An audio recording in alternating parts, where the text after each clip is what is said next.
Start చేస్తున్నాను. యం ప్రౌరజంతమనుపేతముపేత కృత్యం ద్వైపాయనో విరహ కాతరాజుహావ పుత్రేతి తన్మయతయా తరవోభిదున్ స్తం సర్వభూత హృదయం మునిమానతోస్మి యస్వానుభావమఖిల శృతిసారమేక మధ్యాత్మదీపమతితీర్షతాం తమోంధం సంసారిణాం కరుణయాః పురాణగుహ్యం తం వ్యాససూనుముపయామి గురుమునీనాం నారాయణం నమస్తుభ్యం నరం చైవ నరోత్తమం దేవీం సరస్వతీం వ్యాసం తతో జయముదీరయేత్. నష్టప్రాయేషు అభద్రేషు నిత్యం భాగవత సేవయా భగవతీముత్తమశ్లోకే భక్తిర్భవతి నైష్టకి. కృష్ణాయ వాసుదేవాయ దేవకీ నందనాయ చ నందగోపకుమారాయ గోవిందాయ నమో నమః. నమః పంకజనాభాయ నమః పంకజమాలినే నమః పంకజనేత్రాయ నమస్తే పంకజాంగ్రయే. నమో కించన విత్తాయ నివృత్త గుణవృత్తయే ఆత్మారామాయ శాంతాయ కైవల్యపతయే నమః. ఓం నమో భగవతే వాసుదేవాయ. ఓం నమో భగవతే వాసుదేవాయ. ఓం నమో భగవతే వాసుదేవాయ. ఓం అజ్ఞానతిమిరాంధస్య జ్ఞానాంజనశలాకయ చక్షుర్మీలితం येन తస్మై శ్రీ గురవే నమః. శ్రీ చైతన్య మనోభీష్టం స్థాపితం येन భూతలే స్వయం రూప కదా మహ్యం దదాతి స్వపదాంతికం. వందేహం శ్రీగురుం శ్రీయుతాపదకమలం శ్రీగురూన్ వైష్ణవాంశ్చ సంప్రజాతం సంగణ రఘునాథాన్వితం తం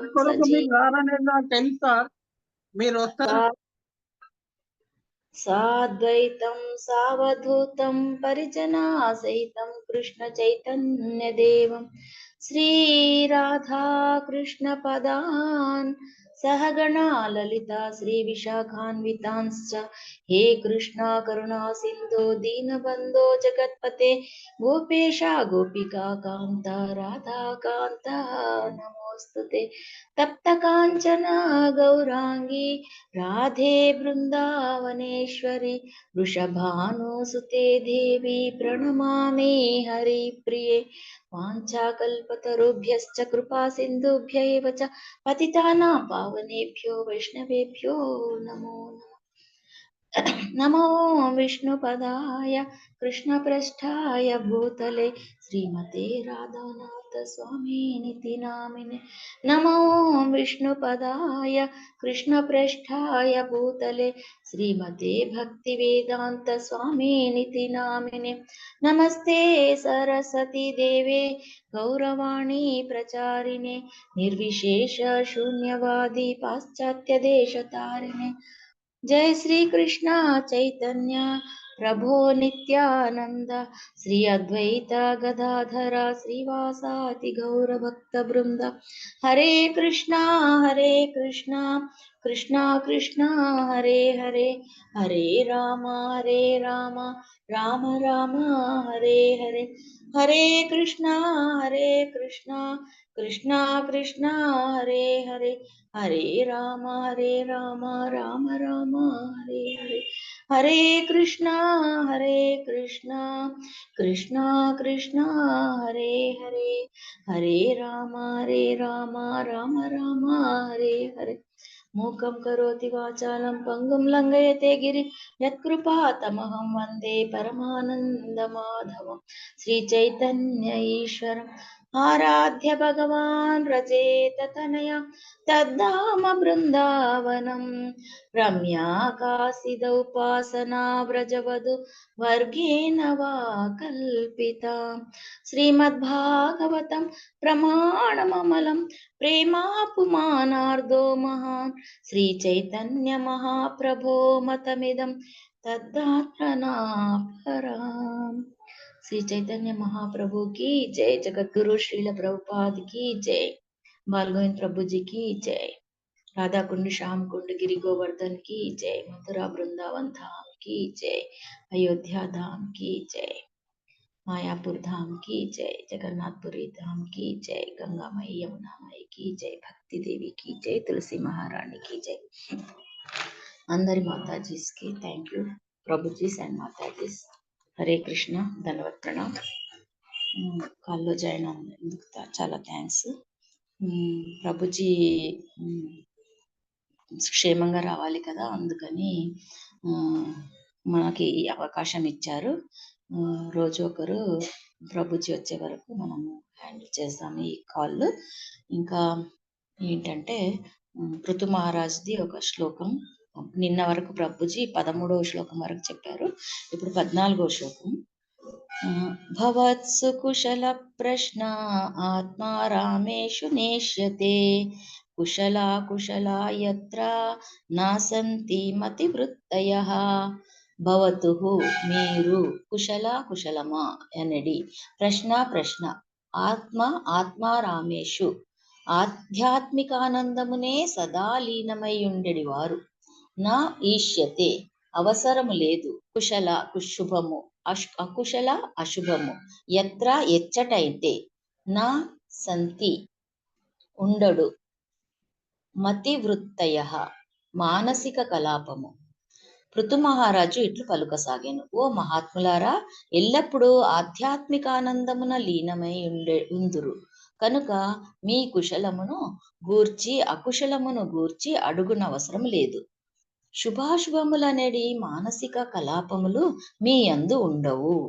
అంటే ఇక్కడ పృథు మహారాజు ఏమని చెప్తున్నారంటే, చతుష్కుమారులను కలుసుకున్నారు కదా, అప్పటి నుంచి మన ప్రభుజీ చెప్పారు కుమార సంప్రదాయం వచ్చింది అని చెప్పేసి. దాన్నే నింబాల్కర్ సంప్రదాయం అని కూడా చెప్తారు. 4 సంప్రదాయాలు ఉన్నాయి కదా, దాంట్లో ఇది ఒకటి అన్నట్టు. అప్పుడు పృథు మహారాజ్కి ఏం చెప్తున్నారంటే, మీరు ఆత్మారాములు, భగవంతునిలోనే లీనమై ఉంటారు, సదా ఆధ్యాత్మిక ప్రపంచంలోనే ఉంటారు. కాబట్టి మీ శుభము అశుభముల గురించి అడగట్లేదు నేను. ఏంటంటే ఈ భౌతిక జగత్తులో ఉండే వాళ్ళ శుభాలు అశుభాలు ఎలా జరుగుతాయి, ఏం చేయాలి, కారణం ఏంటి, వాళ్ళు ఎలా ఉద్ధరించబడాలి అని చెప్పేసి అడుగుతున్నారు అన్నట్టు ఇక్కడ. ఇంకా చైతన్య చరితామృత ఆది లీల 4.176లో ఏం చెప్తున్నారంటే, ద్వైతే భద్ర భద్ర జ్ఞాన సభ మనోధర్మ ఏయి బాల ఏయి మంద ఏయి సభ భ్రమ. అంటే శ్రీల ప్రభుపాద వారి భాష్యం ఏం చెప్తున్నారంటే, ఈ భౌతికమున మంగళము అమంగళము అనునవి కేవలము మానసిక కల్పనలు మాత్రమే. ఏలయన కేవలము భౌతిక జగత్తులో సంపర్కము వలననే అవి నెలకొని ఉన్నవి. చూసారా ఇక్కడ ఏం చెప్తున్నారంటే, మనము ఈ భౌతిక జగత్తులో ఉన్నాము, దాంతో సంపర్కం కలిగి మనకు మంగళము అమంగళము దుఃఖము శోకము అవన్నీ ఏర్పడుతుంది.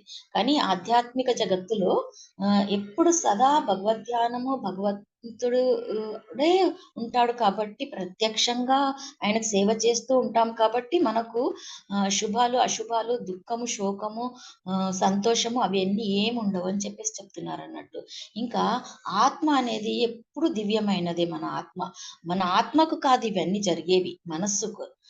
శుభాలు అశుభాలు దుఃఖము శోకము సంతోషము ఇవన్నీ దేనికి జరుగుతాయి అంటే ఉట్టి మన మనస్సుకు. ఇంకా ఆ మనస్సులో దేంట్లో ఉంది మనస్సు, ఆత్మ శరీరంలో. ఒక శరీరం ఏర్పాటు చేసుకుంది కదా, ఆ శరీరానికే వర్తిస్తుంది. కానీ మనం ఏమనుకుంటామంటే భ్రమలో పడిపోతాము, ఇదే శరీరము ఇదే శాశ్వతము, ఈ భౌతిక జగత్తే శాశ్వతం అని.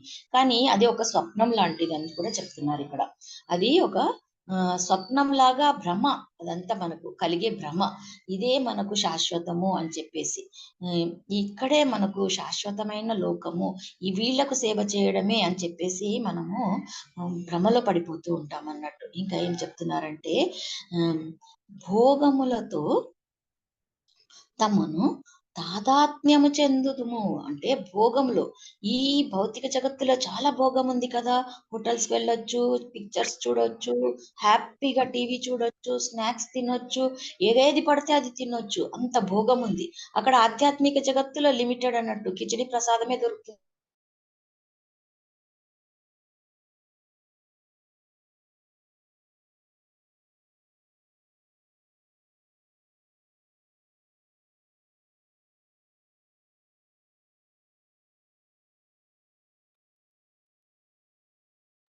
హరే కృష్ణ మాతాజీ, మీరు మ్యూట్ అయిపోయారు మాతాజీ. హరే కృష్ణ మాతాజీ, అన్మ్యూట్ ఎట్లా? చేసుకోండి. హరే కృష్ణ మాతాజీ. ఎట్లా మ్యూట్ అయిందో? ఎప్పుడు మ్యూట్ అయింది మాతాజీ? చాలాసేపు అయిందా? ఇక్కడ బుక్ లో చూస్తున్నాను. హరే కృష్ణ. ఆధ్యాత్మిక జగత్తు అంటున్నారు కదా మాతాజీ, అప్పుడు. Okay okay. అంటే ఆధ్యాత్మిక జగత్తులో మనకు అక్కడ భోగం ఉండదు అన్నట్టు. ఇంకా ఆ భావనలోనే ఉంటాము. భోగము, ఐశ్వర్యము అన్నీ వదిలేసి భగవత్ సేవ భావనలోనే ఉంటాము. ఇక్కడ భావన ఇంపార్టెంట్. నేను ఈరోజు టాపిక్ కూడా భావన అనే ఒక టాపిక్ తీసుకున్నాను. మీకు ఇంతవరకు దీనికంటే ముందు కర్తవ్యము ఇంకా అర్హత అవి 2 చెప్పాను కదా! ఇప్పుడు నేను ఒక చిన్న టాపిక్ భావన. మన భావన ఎలా ఉండాలి? మన భక్తి చేసుకునే భావన ఎలా ఉండాలని దీంట్లో నుంచి ఒక వర్డ్ తీసుకొని దాన్ని టాపిక్‌గా చేశానన్నట్టు. ఇంకా మనకు ఆ భావన, భోగము చేసే భావనలో మనము ఆతృత పడి కామం తయారవుతుందన్నట్టు. ఆ కామంని తీర్చుకోలేకపోయామనుకోండి, ఆ కామము క్రోధంగా మారిపోతుంది. ఆ క్రోధమే మోహమైపోయి ఇంకా భగవంతుని విస్మృతి చెంది మనము నానా అవస్థలు పడి భగవంతుడి భక్తి చేయకుండా చిక్కుపడిపోతామన్నట్టు ఈ భౌతిక ప్రపంచంలో. ఇంకా 2.63లో ఏం చెప్తున్నారంటే ఇక్కడ క్రోధాన్ భవతి సమ్మోహాత్మ్య త్రివిభ్రమః స్మృతిభ్రంశాంత్ బుద్ధినాశాత్ ప్రమణశ్యతి. అంటే క్రోధం వల్ల, ఇంకా కోరిక వల్ల కోరిక తీరనప్పుడు క్రోధం ఏర్పడుతుంది కదా! ఆ క్రోధము సమ్మోహంగా మారి, ఆ సమ్మోహం ఎట్లా అయిపోతుందంటే మతి భ్రమించిపోతుంది అన్నట్టు. పిచ్చి వాళ్ళమైపోతాం ఆ క్రోధం వల్ల. స్మృతి భ్రమశాం అంటే ఈ మతి ఉంది కదా, అది ఏం పనిచేయదు. పిచ్చి వాళ్ళగా భ్రమిస్తూ ఉంటామన్నట్టు. బుద్ధి కూడా నాశనం అయిపోతుంది అన్నట్టు. కానీ ఆత్మారాములు అలాంటి వాళ్ళు కాదన్నట్టు. వాళ్ళు ఎప్పుడు కూడా భగవద్ ధ్యానంలో ఉండి భగవంత్ చింతన చేస్తూ ఈ ప్రపంచంలో ఉన్నా కూడా ఆ కామక్రోధం నుంచి దూరం అయిపోయి వాళ్ళు శ్రీకృష్ణ భగవానుని భక్తియుక్త సేవలో నియుక్తులై శుభాశుభాలు, ద్వంద్వాలు వాళ్ళని అంటవన్నట్టు. ఎప్పుడైతే భగవంతుడికి సరెండర్ అయిపోతారో వాళ్ళకు ఎలాంటి శుభాశుభాలు వాళ్ళకు అంటవు. అలా మనము ఇప్పుడు భగవంతుడిని ఎలా ఏ విధంగా మనము ఏ భావనతో మనము రోజు భగవంతుడి ప్రేయర్ చేయాలో మనము ఇక్కడ మన కరుణారాధిక చెప్పారన్నట్టు. పశ్చాత్తాప భావనతో ముందు చాంటింగ్ చేయాలన్నట్టు. అంటే పశ్చాత్తాపం ఉండాలి మనకు భగవంతుడి పైన. అయ్యో, నేను ఇన్ని రోజులు వేస్ట్ చేసేసాను కదా, నేను ఇన్ని రోజులు నీ దగ్గరికి రాలేకపోయాను, ఈ మాల పట్టుకోలేకపోయాను, ఎంతో మందికి నేను వృధాగా ఈ భౌతిక ప్రపంచంలో సర్వీస్ చేశాను కదా, నాకు కొంచెం సర్వీస్ ఇవ్వండి అని చెప్పేసి. ఈరోజు ప్రభుపాదుల కోట్ కూడా ఏముండిందంటే లో ఏం చెప్తున్నారంటే ప్రభుపాదుల వారు ఎప్పుడైతే భగవంతుడికి సరెండర్ అయిపోయి భగవంతుడికి సేవ చేయాలని ఆ భావన మనలో వచ్చేసిందంటే అది ఆధ్యాత్మికం అయిపోతుందంట. ఆయననే అన్ని ఏర్పాట్లు చేసుకుంటాడంట. ఓహో, వీడికి చాలా ఆతృతగా ఉంది నాకు సర్వీస్ చేయాలని చెప్పేసి భగవంతుడే మనకు అవకాశం కల్పిస్తూ ఉంటాడు అన్నట్టు. అందుకని ప్రభుపాదులు ఏం చెప్తున్నారంటే ఈ టెంపుల్ ఉంది కదా ఇక్కడ, ఈ టెంపులే ఆధ్యాత్మిక జగత్తు అనుకోండి. మీరు ఆధ్యాత్మికంలో వచ్చేసారు. ఈ టెంపుల్ కు మీరు ఈ కృష్ణుడికి, ఈ కృష్ణ బలరాముడికి మీరు సేవ చేసుకుంటే మీరు వైకుంఠంలో సేవ చేసినంత భావనలో ఉంటారు. ఎప్పుడు కూడా మనం టెంపుల్కి వెళ్ళినప్పుడు మనము ఇది యాపిడ్స్ టెంపులే కదా అని ఫీలింగ్ లో ఉండకూడదు. గోలోకంలో కూడా కృష్ణుడు ఇలాగే ఉంటాడు కదా, గోలోకంకి వచ్చేసాము, ఇక్కడ అబ్బా ఎంత మంచి కీర్తన జరుగుతుంది, ఆహా భక్తులు ఎంత మంచిగా ఉన్నారని చెప్పేసి మనము ఆ భావనలో ఉండిపోయామనుకోండి, మనకు తెలియకుండానే మనము వైకుంఠంకి వెళ్ళిపోతాం అన్నట్టు. ఆ కొద్ది క్షణమైనా మనము వైకుంఠంలో ఉన్నట్టు ఫీల్ చేస్తాం అన్నట్టు. వైకుంఠంలో కూడా ఇలాగే ఉంటుంది. ఇంకేం చెప్తున్నారంటే భగవద్గీతలో 11.44 తస్మాత్ ప్రణమ్య ప్రణిధామ కాయన్ ప్రసాదయే త్వామహ మీశమీడ్యం పితవే పితేవ పుత్రస్య సఖేవ సఖ్యుః ప్రియ ప్రియాయర్హసి దేవ సోఢుం. అంటే నీవు ప్రతి జీవునిచే పూజించబడినవలసి దేవుడవు. ఇప్పుడు అర్జునుడు చెప్తున్నాడు అన్నట్టు. అందుకే నేను నేలపై వ్రాలి నీకు నమస్కరిస్తూ నీ కరుణను వేడుకుంటున్నాను. తండ్రి తన కుమారుడిని మొండితనాన్ని, పితృడు తన మిత్రుడు తన మిత్రుని అమర్యాదను, భర్త తన భార్య చనువును సహించినట్లుగా నేను నీ పట్ల చేసిన తప్పులను దయచేసి క్షమించుము. సహించవలసింది. ఓ కృష్ణ, నీవు ఎన్నో తప్పులు చేశాను, ఎన్నో అపరాధాలు చేశాను, నీవు నా ఫ్రెండ్ అని చెప్పేసి, నా సఖా, నా మిత్రుడు, నా బావ అని చెప్పేసి నీతో సంబంధం కలుపుకొని నేను ఎన్నో తప్పులు చేసేసాను, అవన్నీ నన్ను క్షమించేసేయి. ఒకటే ఎన్నోసార్లు నిన్ను ఇన్సల్ట్ చేశాను, చీవాట్లు పెట్టాను, అవన్నీ నన్ను పెట్టుకోకుండా ఇప్పుడు నువ్వు భగవంతుడు అని నాకు తెలిసిపోయింది. ఎందుకంటే ఆయన విశ్వరూపం చూపించాడు కదా, అప్పుడు ఆయన మొరపెట్టుకుంటున్నాడు అన్నట్టు కృష్ణుడి దగ్గర.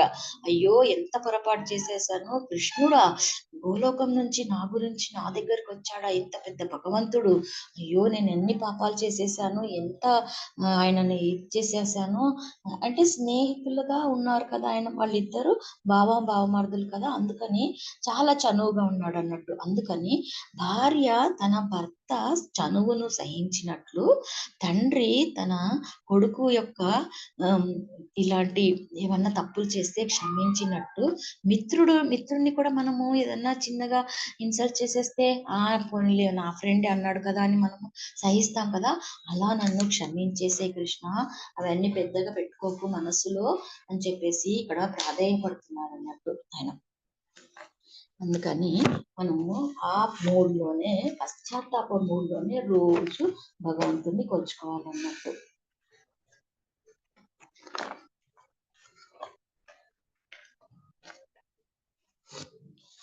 ఇంకా నేను కొన్ని చోట్ల విన్నవన్నీ మీ దగ్గర షేర్ చేసుకుంటున్నాను అంతే. ఇది నా సొంత కవిత్వం ఏది కాదు. చాలా చోట్ల ఇక్కడ అబిడ్స్ టెంపుల్కి వెళ్తూ ఉంటాను, ఇంకా అక్కడ వాళ్ళు అక్కడ వింటాను, అక్కడ ఏ సత్సంగం జరిగినా వింటూ ఉంటాను అన్నట్టు.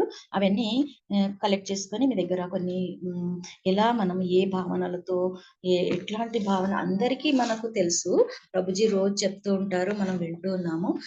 కానీ మనకు కొన్ని పాయింట్స్ నాకు తోచింది అన్నట్టు అది రాసి పెట్టుకున్నాను. భగవంతుడు శుద్ధ భక్తులకు ఎలాంటి పని చేయడానికైనా సిద్ధంగా ఉంటాడు అన్నట్టు.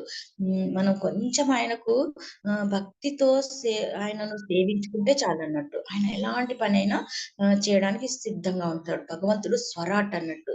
అందరికీ అన్ని జీవులకు ఆయన సామ్రాట్ అంటే స్వరాట్, స్వతంత్రుడు అన్నట్టు. ఆయన కంట్రోలర్, సర్వస్వతంత్రుడు. అయినా కూడా తన తండ్రి ఆజ్ఞ మేరకు 14 సంవత్సరాలు వనవాసం చేశాడు కదా మర్యాద పురుషుడు. ఇంకా శుద్ధ భక్తులను ఆనందించడానికి నృత్యం చేసి గోపికల దగ్గర వెన్న తీసుకుంటాడు ఆయన. ఇంకా అర్జునుడు దూతగా వెళ్ళమంటే వెళ్ళి దుర్యోధన దగ్గర అవమాన పాలయ్యాడు కదా, కానీ ఏమి యాక్షన్ తీసుకోలేడు దుర్యోధన దగ్గర. ఆయన ఎలాంటి యాక్షన్ తీసుకోలేదు. ఎందుకు అంటే ఆయన పాపం పండాలి కాబట్టి. అర్జునుడు రథాన్ని ఎక్కడ తీసుకెళ్ళమంటే అక్కడ తీసుకెళ్తాడు, ఎక్కడ ఆపమంటే అక్కడ ఆపేస్తాడు.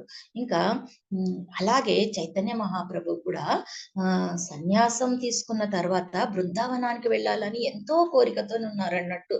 అక్కడ వెళ్ళి నేను భక్తి ప్రచారం చేయాలి, భక్తి పెంపొందించుకోవాలా, నేను భక్తి అవతారము, భక్తి మహాదేవి అవతారంగా తీసుకున్నాను, ఈ భూలోకంకి వచ్చి వచ్చి అని చెప్పేసి 24 సంవత్సరాల్లోనే అన్ని వదిలేసి సన్యాసం తీసుకున్నారు అన్నట్టు. ఆయన తీసుకున్న తర్వాత ఆయన కూడా వాళ్ళ అమ్మ మాతృమూర్తి సచీమాత ఆజ్ఞ పాలించడానికని జగన్నాథపురిలోనే ఉండి భక్తి యోగాన్ని ప్రచారం చేశారన్నట్టు. అంటే ఈ బద్ధ జీవులకు ప్రచారం చేయాలి, భక్తి యోగాన్నే ప్రచారం చేయాలని చెప్పేసి ఆయన వాళ్ళ అమ్మ మాట గురించి విని జగన్నాథపురిలోనే ఉండిపోయారన్నట్టు చివరి వరకు. ఇక ముక్త జీవులు అంటే కృష్ణ చైతన్యంలోనే పరిపూర్ణ భక్తి పొందిన భక్తులు అన్నట్టు. ఇక్కడ భూలోకంలో భౌతిక ప్రపంచంలో కూడా ముక్త జీవులు చాలా మంది ఉన్నారు, మనకు చాలా స్టోరీస్ తెలుసు అన్నట్టు. ఇంకా ఇస్కాన్ లో కూడా ముక్త జీవులు చాలా మంది ఉన్నారు. ఈ మహారాజులందరూ ఎవరనుకుంటున్నారు, వాళ్ళు సదా భగవంతుల్లోనే లీనమై ఉంటారు, భగవత్ ప్రార్థనలోనే. కళ్ళతోని మనల్ని చూస్తున్నా కూడా హరే కృష్ణ కృష్ణ కృష్ణ హరే హరే, హరే రామ రామ రామ హరే హరే, లోపల అదే జరుగుతూ ఉంటుంది అన్నట్టు. ఒకసారి అర్జునుడు కూడా ఎందుకు అంత, అర్జునుడు అంటే మీకు ఎంత ఇష్టం ఎందుకు అని చెప్పేసి అడుగుతారు అన్నట్టు. ఆ ధర్మరాజు పాండవులు అందరూ ఎంత ఇష్టం మీకు అర్జునుడు అంటే అని చెప్పేసి అడుగుతారు. అప్పుడు వాళ్ళందరినీ భగవంతుడు అర్జునుడు పడుకున్న గది లోపలికి తీసుకెళ్తాడు అన్నట్టు. తీసుకెళ్ళినప్పుడు అక్కడ పక్కన కూర్చొని వింటూ ఉంటారు. ఆయన నిద్రలో కూడా కృష్ణ కృష్ణ కృష్ణ కృష్ణ అని స్మరణలోనే ఉంటారన్నట్టు. చెవు పెట్టి వింటారు దగ్గర. ఆయన హార్ట్ లో కృష్ణ అనే శబ్దమే వస్తుంది అన్నట్టు. అప్పుడు ఆయన అంటారు, చూసారా ఇదే తేడా మీకు ఆయనకు ఉన్నది, అందుకే నేను ఎప్పుడు ఆయనకు సహాయపడుతూ ఆయనతోనే ఉంటాను, ఆయన నన్ను స్మరిస్తాడు, నేను ఆయనను స్మరిస్తున్నాను అని చెప్పేసి పాండవులకు పంచ పాండవులకు చెప్తారన్నట్టు. అట్లా భగవంతుడు ఎక్కడో గోలోకంలో ఉన్నా కూడా, ఎక్కడో 5,000 సంవత్సరాలు లేక 500 సంవత్సరాల క్రితం వచ్చి వెళ్ళినా కూడా అతనిలోనే లీనమై స్మరిస్తూ ఆత్మారాములు ఉంటారన్నట్టు. భక్తియుక్త సేవలోనే చేసుకుంటూ వాళ్ళు భక్తిలోనే లీనమైపోతూ ఉంటారన్నట్టు. ఎలా అంటే ఇక్కడ ఒక చిన్న శ్లోకం చెప్తున్నారు, భగవంతుడు బ్రహ్మదేవుడితో చెప్తున్నారన్నట్టు ఈ శ్లోకము. దర్శన ధ్యాన సంస్పర్శై మత్స్య కూర్మ విహంగమాః స్వాన్యపత్యాని పుష్టంతి తథాహమసి పద్మజ. అంటే భగవానుడు ఒకసారి బ్రహ్మదేవుడితో ఏం చెప్తారు అంటే, మత్స్యము తన దృష్టి చేత తన పిల్లలను సాగుతుంది, ఇక తాబేలు ధ్యానము ద్వారా తన పిల్లలను సాగుతుంది, పక్షులు తన స్పర్శ ద్వారా సాగుతుందంట. ఈ శ్లోకంలో చెప్తున్నారు. ఎట్లా అంటే తాబేలు సముద్రం ఒడ్డులో ఇసుకలో కొన్ని గుడ్లు పెట్టేసి వెళ్ళిపోయి మళ్ళీ తిరిగి వచ్చేద్దాం అనుకొని వెళ్ళిపోతుంది అన్నట్టు సముద్రంలోకి. అది ఉభయ జీవి కదండి.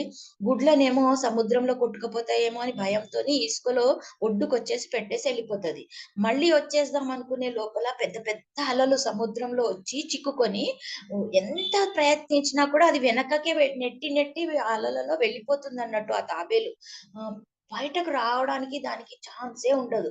కానీ ఆ తాబేలు ఏం ధ్యానం చేస్తుంటదంటే, నా పిల్లలు ఎలా ఉన్నారో, అయ్యో నా గుడ్లన్నీ ఏమైపోయాయో, నేను నా గుడ్ల దగ్గరకు వెళ్ళలేకపోతున్నానే అని చెప్పేసి ధ్యానం చేసి చేసి చేసి చేసి అదే ధ్యానంలో అది బయటకు వచ్చే లోపలనే మళ్ళీ వెళ్ళిపోతుంది కదండి. అది చాలా ఇంకా ఎన్నో నెలలు అయిపోతుంది అన్నట్టు. ఆ ధ్యానంతోనే భగవంతుడు ఆ గుడ్లను చీల్చుకొని ఆ చిన్న చిన్న టర్టిల్స్ ఉంటాయి కదా, పిల్లలు, తాబేలు పిల్లలు బయటకు వచ్చేస్తాయి అన్నట్టు. ఆ ధ్యానం, అంత ధ్యానం అన్నట్టు దాని పిల్లల మీద, దాని గుడ్ల మీద ఆ ధ్యానంతోనే అవి బయటకు వచ్చేసి ఆ సముద్రంలోకి జారిపోతాయి అన్నట్టు. అలా అవి తన సంతానోత్పత్తి పెంచుకుంటుంది అన్నట్టు. అంటే భగవంతుడి క్రియేషన్ చూడండి, ఆ తాబేలు ధ్యానం వల్ల అంత గుడ్లు కూడా పగిలిపోయి దాని పిల్లలన్నీ పుట్టేస్తాయి అన్నట్టు. పుట్టి మంచిగా సముద్రంలోకి వెళ్ళిపోయి తను ఇంకా చిన్న చిన్న ఫిష్ ఏదన్నా దొరికితే తినుకుంటూ ఆహారం చేసుకుంటూ ఉంటది అన్నట్టు. అట్లాగే పక్షులు కూడా చూడండి, స్పర్శ ఉట్టిగా దాని మీద కూర్చుంటాయి, పిల్లలు వచ్చేస్తాయి. చూడండి ఎంత క్రియేషన్, ఎంత గ్రేట్. అలాగే చేప కూడా పాలు ఇవ్వదండి, చేప పిల్లలకి పాలు ఇవ్వదు, అవ్వదు, ఇంకేమీ అది దానికి ఏమి మమ్మల్స్ కాదది. అందుకని అది ఏం చేస్తది, ఊరికే దాన్ని అలా కళ్ళతోని చూస్తూ ఉంటుందన్నట్టు ఆ పిల్లలను. చూసి, చూసి, చూసి అవి పెద్దగయిపోతాయి. చిన్న చిన్నగా పుడతాయి కదా! మామ్స్ లాగా ఉంటాయి. చూసినంత మాత్రాన్నే అది దాన్ని గ్రో అవుతుందన్నట్టు. ఆ భగవంతుని మనం అంతగా స్మరిస్తూ ఉండాలి. ఆ తాబేలు ఎలా పిల్లల్ని పొదుగుతదో భగవంతుడి పైన అంతగా అదే మాదిరిగా మనము భక్తులము ఈ సంసార సాగరంలో పడి చిక్కుకుని ఉన్నామన్నట్టు. ఎప్పుడు గుడికి వెళ్దామన్నా, ఎప్పుడు ఏదో సత్సంగం వెళ్దామనుకొని ఈదుకుంటూ, ఈదుకుంటూ బయటకొచ్చే వరకు ఏదో ఒక ప్రాబ్లమ్ వచ్చేస్తది కదా! మనం కూడా చూస్తూ ఉంటాము. ఆ తాబేలులాగా మళ్ళీ, మళ్ళీ వెనకకెళ్ళిపోతాము. అలా కానీ మన మనస్సులో భగవంతుడి గుడికి వెళ్ళాలి, భగవంతుడిని దర్శించుకోవాలి, భగవంతుడి ప్రవచనం వినాలి, భగవంతుడి భక్తులకు సేవ చేసుకోవాలి, భగవంతుడి భక్తుల దగ్గరికెళ్ళాలి అనే ఒక ఆత్మ తృప్తి ఉంటుంది. ఆత్మ ఆతృత ఉంటుంది. ఆ ఆతృతను మనము ఆ భక్తి మనము అలాంటి భక్తి చేసుకోవాలన్నట్టు. ఏదో గొప్పల గురించో, డాంబికం గురించో భక్తి చేసుకోకూడదన్నట్టు. అలా ఆధ్యాత్మిక గురువు ఒక పోస్ట్ మ్యాన్ లాగా అన్నట్టు. ఎప్పుడైతే భగవంతుని సందేశాన్ని అందిస్తూ ఉంటారు. కానీ పోస్ట్ మ్యాన్ ఆ ఉత్తరాన్ని చదవడు కదండీ! దానికి సమాధానం కూడా ఇవ్వరు పోస్ట్ మ్యాన్. ఉట్టిగా ఆయన తీసుకొచ్చి మనకు అందచేయడం వరకే ఆయన బాధ్యత అన్నట్టు. దాని తర్వాత చదువుతామా లేదా అని ఆయన ఏమి మనకు పట్టించుకోరన్నట్టు. అట్లాగే ప్రభుపాదుల వారు ఇక్కడ ఏం చెప్తున్నారంటే, నేను కూడా ఒక పోస్ట్ మ్యాన్‌నే. ఈ శ్రీమద్ భాగవతాన్ని రాధా దామోదర్ టెంపుల్‌లో కూర్చొని రాత్రంతా కూర్చొని రాసిచ్చారండి. ఈ రాధా దామోదరే ఆధ్యాత్మిక జగత్తులో పోస్ట్ ఆఫీస్ అని చెప్తున్నారు. ఆ టెంపుల్ రాధా దామ్ రాధా దామో రాధా దామోదర్ రాధా దామోదర్ టెంపులే. అక్కడ బృందావనంలో ఉంది కదా! అక్కడ కూర్చొని ఆయన 5, 6 ఇయర్స్ అలాగే కూర్చొని రాత్రంతా కూర్చొని భాగవతం అంతా ట్రాన్స్‌లేషన్ చేశారు మన గురించి. లేకపోతే మనకు సంస్కృతం రాదు, మనకి ఏ భాష రాదు కదండీ! ఎలా చదివేయగలము ఇప్పుడు? చూడండి ఎంత ఈజీగా ఇంగ్లీష్ నేర్చుకుంటున్నారు వీళ్ళు అని చెప్పేసి ఇంగ్లీష్‌లో వాళ్ళ గురువు ఒక్క మాట చెప్పినందుకు ఆయన ట్రాన్స్‌లేషన్ చేసి అంత కష్టపడి నిద్రనే పోరంట ఆయన. 12 గంటలకు నిద్రపోతే 2 గంటలకు లేచేస్తారంట. లేచి ఆ 2 గంటలకు లేచి నిన్న ఏం రాసారో అంతా చదువుతారంట కూర్చొని. అలా ఆయన పోస్ట్ మ్యాన్ లాగా మనకు ఈ శ్రీమద్ భాగవతాన్ని, భగవద్గీతాన్ని అందించారు. మరి మనము అది చదువుతున్నామా లేక చదవట్లేదా అని మన ఫ్రీ విల్ అంతే. ఆయనేం చూడడు. ఆయనకు ఏం సంబంధం లేదన్నట్టు. ఆయన ఒక పోస్ట్ మ్యాన్ లాగా వచ్చి భగవత్ సందేశాన్ని మనకి ఇచ్చేసి ఎళ్ళిపోయారు. అంత కష్టపడి ఇచ్చేసి ఎళ్ళిపోయారు. ఇక మన ఫ్రీ విల్ మీద ఆధారపడి ఉందన్నట్టు. ఇంకా ఇక్కడ ఒక చిన్న క్లూ చెప్తున్నాను చూడండి. ఎల్ క్యూబ్, బి క్యూబ్ అంటే ఎల్ క్యూబ్ అంటే L3 అన్నట్టు. ఇంకా బి క్యూబ్ అంటే B3 ఏం చేస్తుందో చూడండి. అంటే ఎల్ క్యూబ్ అంటే ఏంటిది? మహాభారతం అంట ఆర్ట్ ఆఫ్ లివింగ్ అంటే మనం ఎలా జీవించాలని చూపిస్తుంది. ఒక్కటైపోయిందా ఎల్లులో. ఇంకా శ్రీమద్ భాగవతం అంట ఆర్ట్ ఆఫ్ లివింగ్ అంటే మనం ఎలా ఈ జగత్తును వదిలిపెట్టాలని చెప్పేసి చెప్తుందన్నట్టు. ఇంకా మూడవది శ్రీమద్ రామాయణం ఏం చెప్తుందంటే ఆర్ట్ ఆఫ్ లీడింగ్ అంటే ఎలా పరిపాలించాలి, ఈ జగత్తుని మనము ఎలా పరిపాలించాలి అని రామాయణం చెప్తుంది. అలా ఈ L3 ఎప్పుడు గుర్తుపెట్టుకోవాలన్నట్టు. మనం ఈ భౌతిక ప్రపంచంలో సుఖంగా భక్తి చేసుకుంటూ మనము ఈ జగత్తులో ఉండాలంటే ఇలాంటి ఆచార్యులు ఇచ్చిన ఈ గ్రంథాలన్నీ చదువుకోవాలి. ఈ భాగవతము, శ్రీమద్ భాగవతము, భగవద్గీత, రామాయణం చదువుకుంటూ ఉంటే మనకు ఈ 3 ఎల్ ఎల్ క్యూబ్ అర్థమైపోతుందన్నట్టు. ఇంకా బి క్యూబ్ ఏమిటంటే అంటే భగవంతుడు అన్నట్టు. ఈ భగవంతుడు మనకు ఎప్పుడు ఏ పని చేసినా కూడా సెంటర్ పాయింట్‌లో ఉండాలి. లేకపోతే జంతువులాగా జీవిస్తారన్నట్టు. పొద్దున్న లేచగానే ఏదో ఇంత వండుకున్నామా, తిన్నామా, ఉద్యోగానికి వెళ్ళామా అలా కాదన్నట్టు మన జీవితం.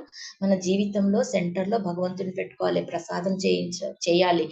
వంట చేసేంత సేపు కూడా నేను వైష్ణవులకు సేవ చేయడానికి, భగవంతుడికి ప్రసాదం చేస్తున్నానని భావనతోనే మనము ఆహ్, చేసుకోవాలన్నట్టు. అప్పుడు అది ఒక B1 అయిపోతుంది అన్నట్టు. ఇంకా సెకండ్‌ది ఏంటిదంటే భక్తి. అంటే భక్తి అన్నట్టు. మనలో భక్తి ఉండాలి. భక్తి లేకుండా ఏదో గొప్పలకు దేనికో మెటీరియల్ వరల్డ్ గురించి మనం చేసుకున్నామనుకోండి, అది భక్తి కాదు. డంబం గురించి చేసేది భక్తి కాదన్నట్టు.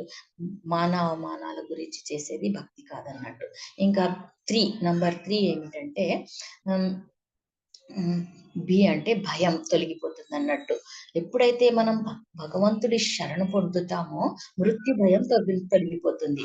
ఎప్పుడు ఎక్కడ వచ్చి ఆ భయం తొలగిపోయి మృత్యు ఎక్కడొచ్చినా కూడా ఎలా వచ్చినా కూడా ఇంకా భగవంతుడి సేవ చేసుకోవాలని నేను అని ఆ బాధ్యత వచ్చేస్తుందన్నట్టు. మనకు ఆ కోరిక వస్తుందన్నట్టు. అప్పుడు భగవంతుడికు అలా భక్తి చేసుకుంటూ ఉంటే మనకు ఇంకా ఆ మృత్యువు నరకంలో ఉన్నా కూడా పర్వాలేదు, భగవంతుడి సేవ దొరికితే చాలు అన్నట్టుగా దేనికి భయపడమన్నట్టు. ఇప్పుడు మెటీరియల్ వరల్డ్ లో ఉన్న వాళ్ళు చూడండి, చిన్నగా ఇక్కడ ఛాతీ నొస్తే ఆహాహా నాకు ఛాతీ నొచ్చేసింది, అబ్బాబాబా నాకు బైపాస్ చేసుకోవాలి, నేను వెళ్ళిపోవాలి, వెళ్ళిపోతానేమో, ఇంత ఆస్తి ఉంది కదా, ఇది ఉంది కదా అని చెప్పేసి భయపడిపోతారన్నట్టు. ఆ భయము భక్తులకు ఉండదు. నేను సేవ చేసుకోవాలి. ఏముందిలే, ఈ శరీరానికే కదా నొప్పి, ఈ శరీరానికే వచ్చింది కదా, ఈ శరీరం ఏంటి శాశ్వతమా అని చెప్పేసి మనం అలాగే టెంపుల్‌కి వెళ్ళిపోతాం. మనం అలాగే మొండిగా భక్తి చేసుకుంటూ ఉంటాం అన్నట్టు. చాంటింగ్ చేస్తాం, డాన్స్ చేస్తాం. ఇంకా అలాగే ఉండిపోతాం అన్నట్టు. భక్తుడు అలా దేనికి భయపడరు అన్నట్టు. ఒకసారి భగవద్భక్తిలో భగవంతుడికి శరణాగతి అయిపోయామంటే, ఆ భావనలో ఉన్నామంటే ఆ మృత్యు భయం కూడా మనల్ని తొలగించేస్తుంది అన్నట్టు. ఇదండి బి క్యూబ్. ఇంకా ఎల్ క్యూబ్, బి క్యూబ్ అయిపోయింది కదా. ఇంకా ఇంకేం చెప్తున్నారంటే ఇక్కడ భగవంతుడు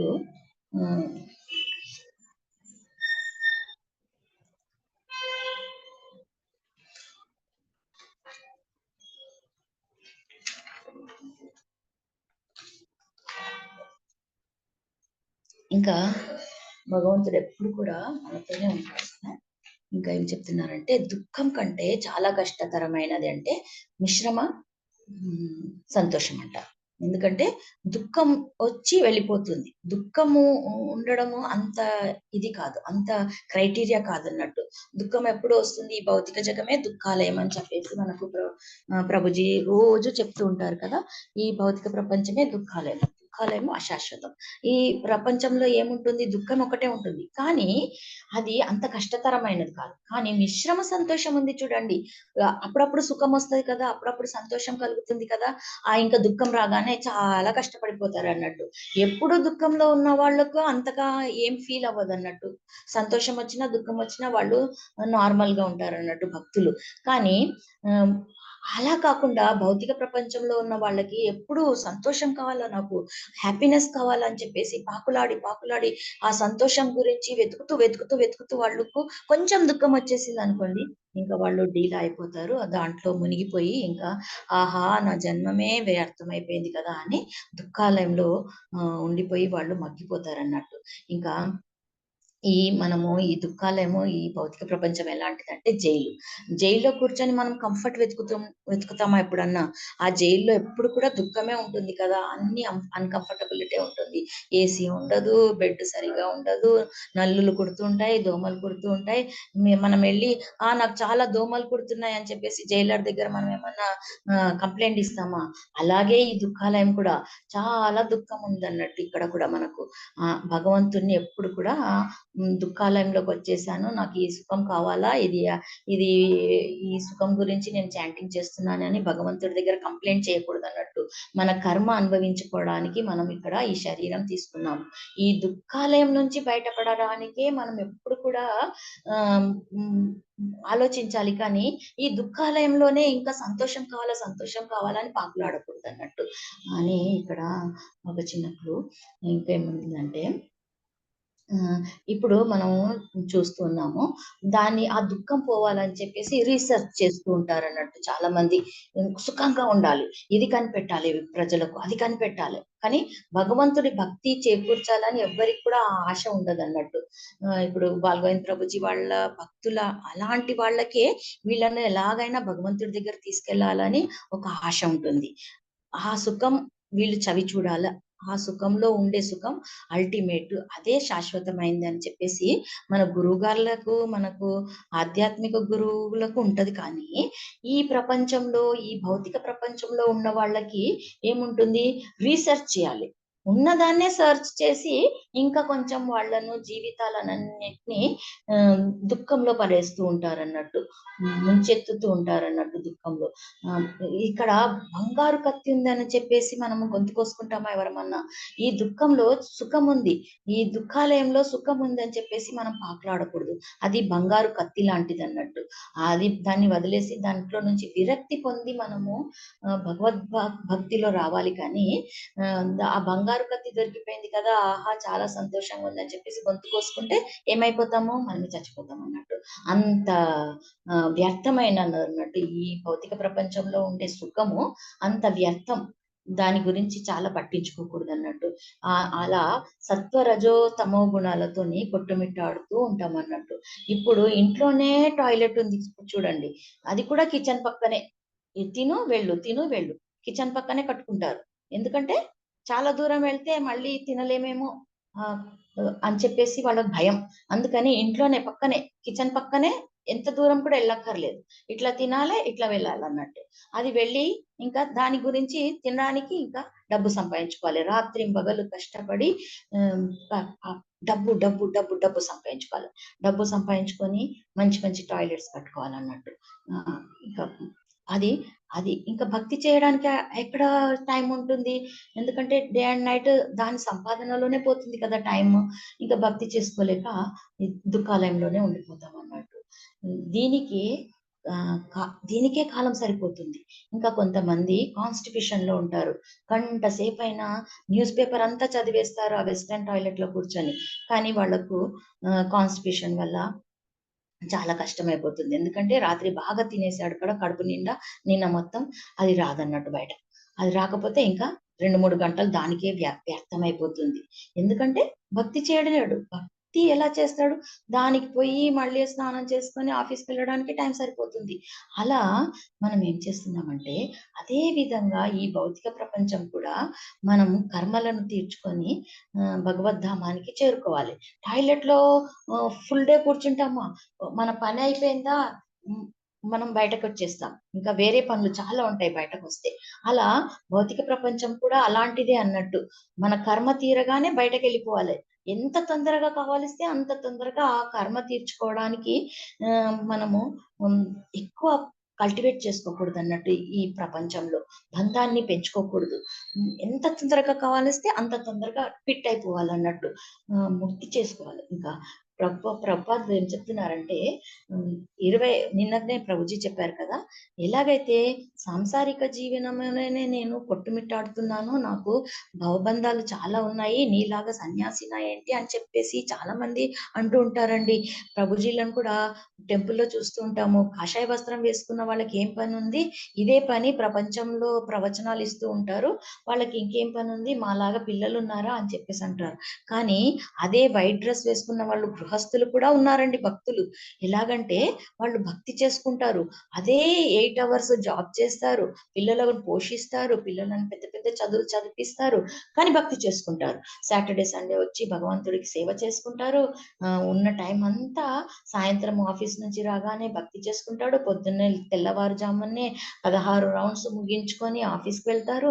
భగవంతుడి భౌతిక ప్రపంచంలో ఉండి సన్యాసం తీసుకోకుండా కూడా గృహస్థిగా ఉండి కూడా భక్తి చేసుకునే వాళ్ళున్నారు. హ్మ్. ఎందుకంటే భగవంతుడు ఆయనకు ఆ డ్యూటీ ఇచ్చాడు కాబట్టి ఆయన యాక్సెప్ట్ చేసుకుంటాడన్నట్టు.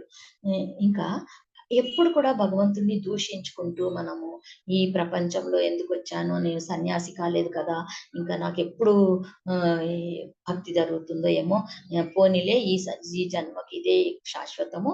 ఈ పిల్లల్ని పోషించుకుంటా, ఇంకా మనమల్ని పోషించుకుంటా, మనమల్ని స్కూలుకి వదులుతా, మనమరాల్ని స్కూలుకి వదిలేసి వాళ్ళు రాగానే టిఫిన్ పెడతాను అని చెప్పేసి మనము ఆ సంసార బంధంలో చిక్కుకున్నామనుకోండి, ఇంకా ఈ జీవితం ఎప్పుడు టప్పుమని నీటి బుడగలాగా ఆరిపోతుందో ఉందో మనకు తెలియదు అన్నట్టు. ఇంకా ఇక్కడ ఒక 4 చేపలది ఒక స్టోరీ చెప్తున్నాను చూడండి. 4 చేపలు ఏం చేస్తాయంటే నీటిలో ఆనందంగా ఉంటాయి అన్నట్టు. ఎప్పుడైతే మనం భౌతిక ప్రపంచంలో ఆనందంగా ఆఫీస్కి వెళ్తాము, వస్తాము, పిల్లల్ని పోషించుకుంటాము, భార్యను పోషించుకుంటాము, జాబ్ చేస్తాము, అలా ఆనందంగా ఉంటారన్నట్టు.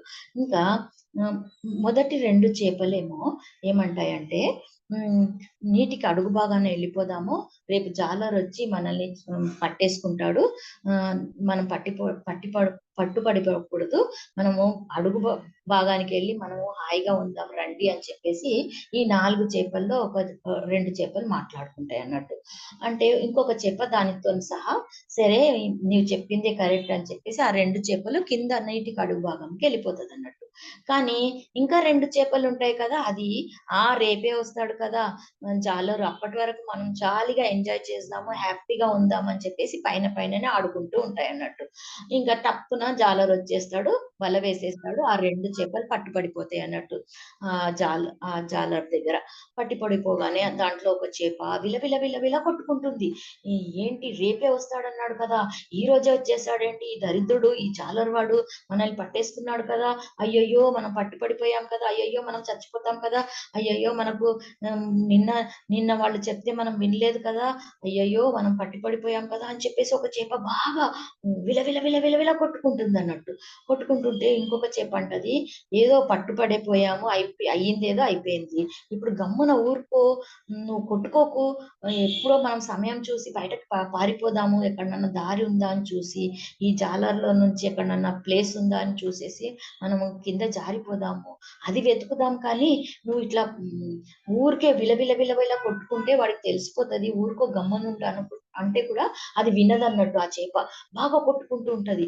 అయ్యో వాళ్ళు చెప్తే వినలేదు, అయ్యో నా కర్మ, నేను పట్టుపడిపోయాను కదా, ఈ జాలర్ వాడు రేపొస్తా అన్నాడు కదా, అయ్యయ్యో అని చెప్పేసి కొట్టుకుంటూ ఉంటది అన్నట్టు. ఇంకా అంతే, ఆ జాలర్ వాడు చూసి దాన్ని ఒక్క గుచ్చుతాడు అన్నట్టు. గుచ్చగానే అది చచ్చిపోతది. ఇంకా ఇంకొక చేప గమ్మున సైలెంట్ గా చనిపోయినట్లుగా నటించి ఆ జాలర్ వాడు అది మెల్లగా అప్పుడు ఇప్పగానే టప్పున నీళ్ళలో జారిపోతుంది అన్నట్టు. ఇక్కడ మనకి ఏం అర్థమవుతుందంటే చూడండి, మనం ఎలా ఈ భౌతిక ప్రపంచానికి కష్టాలను అనుభవించడానికి వచ్చేసాము. ఆ జాలర్ వాడు మనల్ని పట్టేసుకున్నాడు. భౌతిక ప్రపంచంలో మన పూర్వజన్మ కర్మ, మన డిజైర్ అని ముందే సెలెక్ట్ చేసుకున్న పూర్వజన్మలోనే నుంచి మనం భగవంతుడికి దూరం అయిపోయి ఎన్నో జన్మలంటే ప్రభుజీ చెప్పారు కదా, మనము ఈ భౌతిక ప్రపంచంలో వచ్చేసి గా ఉండాలి, నేనే స్వరాట్, నేనే కంట్రోల్ గా అన్ని భగవంతుడికి ఉన్న అన్ని అష్టైశ్వర్యాలు నాకు కావాలని భగవంతుడి పైన జలస్, భగవంతుడి పైన ఇది కొని మనం ఇక్కడికి తోయపడ్డాం అన్నట్టు. దానికి ఎన్నో శరీరాలు తీసుకొని, మానవ శరీరాలు తీసుకొని మనం ఇక్కడికి వచ్చేసాం. కానీ అది ఇప్పుడు వచ్చేసినా కూడా గమ్మున చనిపోయినట్టుగా నటించుకుంటూ సాధన చేసుకుంటూ సాధన భక్తి చేసుకున్నప్పుడు మనకు ఎప్పుడో ఒకసారి ఆ భగవంతుడికి కరుణ కలిగి, భక్తులకు కరుణ కలిగి భగవద్ధామానికి తీసుకెళ్తాడు, భక్తులను పంపిస్తాడు భగవంతుడు, మనల్ని తీసుకురమ్మని చెప్పేసి. కానీ అది కాకుండా అందరిపై నిందలు వేస్తూ జాలర్ కళ్ళల్లో పడితే ఏమైపోతుంది, ఫిష్ లాగా చనిపోతాడు అన్నట్టు. మళ్ళీ ఏమో ఎవరిని నిందించకూడదు, మనకు భక్తి చేసుకోవడానికి దొరికింది, ఈ కర్మ నేను ఇది ఎన్నో కర్మ, ఇది నేను అనుభవించేసి ఇంకా ఈ జన్మ ఇది లాస్ట్ జన్మ గోలోకంకి వెళ్ళిపోవాలి అని చెప్పేసి మనం అనుకోవాలని. ఇంకొక ఇంటెలిజెంట్ గా దాన్ని పనిచేసి జారిపోయింది, అలా గమ్మున ఊరుకుంది. అలా మనం భక్తి చేసుకోవాలన్నట్టు సైలెంట్ గా. కానీ మనం ఏం చేస్తామంటే నేను భక్తి ఎన్ని మాలలు చేస్తున్నా, అందుకే మనకు ప్రభుపాదులు ఏం చేశారంటే ఒక బ్యాగ్ ఇచ్చేసారు. ఆ బ్యాగ్ లో మనము కూర్చొని ఎన్ని మాలలు చేస్తూ దాంట్లో ఏముందని కూడా తెలియదు, బ్యాగ్ తీసుకొని చాంటింగ్ చేస్తూ వాడికి వినిపించదు అన్నట్టు నేను వాళ్ళతోనే మాట్లాడుతున్నాను, ఏదో మునుగుతు ఏమైంది చెయ్యింది, మాతాజీ మీకు చెయ్యి అని చెప్పేసి అడుగుతారండి. అప్పుడు నేను తీసి చూపిస్తాను, నా చెయ్యికి ఏది కాదు కాదు లేదు బాబు, నేను ఈ జపమాల చేస్తాను, భక్తి చేస్తాను, ఆ బాధ చూపిస్తాను అన్నట్టు. అలా భగవంతుడు భక్తి చేసుకునే వాళ్ళు నేను ఎన్ని మాలలు చేస్తున్నాను, ఇదిగో జపమాల అని చెప్పేసి లౌడ్ గా షూటింగ్ చేసుకుంటూ డిస్టర్బ్ చేయకూడదని మనకు ప్రభుపాద వారు చాంటింగ్ బ్యాగ్, చాంటింగ్ మాల 8 పూసలుండే ఆ మాల దాచిపెట్టు భక్తి చేసుకోమ్మా అని చెప్పేసి మనకు చేతిలో పెట్టేటట్టు. అలా మనము ఇప్పుడు ₹1,00,00,000 వేరే ఊళ్ళో ఇప్పుడు మనం ఆ ₹1,00,00,000 ఎలా తీసుకెళ్తాం? ఒక బ్రీఫ్ కేస్, కొన్ని బట్టలు పెట్టేసి దాని మీద అడుగు భాగంలో బ్యాగ్ లో పెట్టుకొని, చిన్న బ్యాగ్ లో పెట్టుకొని, ధోతి కట్టుకొని వెళ్తాము. సిటీ బస్ లో వెళ్తాం. ఇప్పుడు కాకుండా ఒక ట్రాన్స్పరెంట్ బాక్స్ లో పెట్టుకొని మంచిగా సూట్ బూట్ వేసుకొని వెళ్ళామనుకోండి, దొంగలు వచ్చి వెంటపడి ప్రాణాలు తీసి ఆ కోటి. అదే విధంగా మనకు శఠఘోష చైతన్య మహాప్రభు ఎన్నో భక్తి సూత్రాలు ఇచ్చారు, ఇక్కడ వదిలేసి వెళ్ళారన్నట్టు. మనం వాళ్ళ అడుగుజాడలు అనుకుంటూ నామజపం చేసుకుంటూ ఒక్కసారి వాళ్ళను ఒక్కసారి తలుచుకుంటూ, అయ్యో ఎంత కష్టం మనకి హరినామం.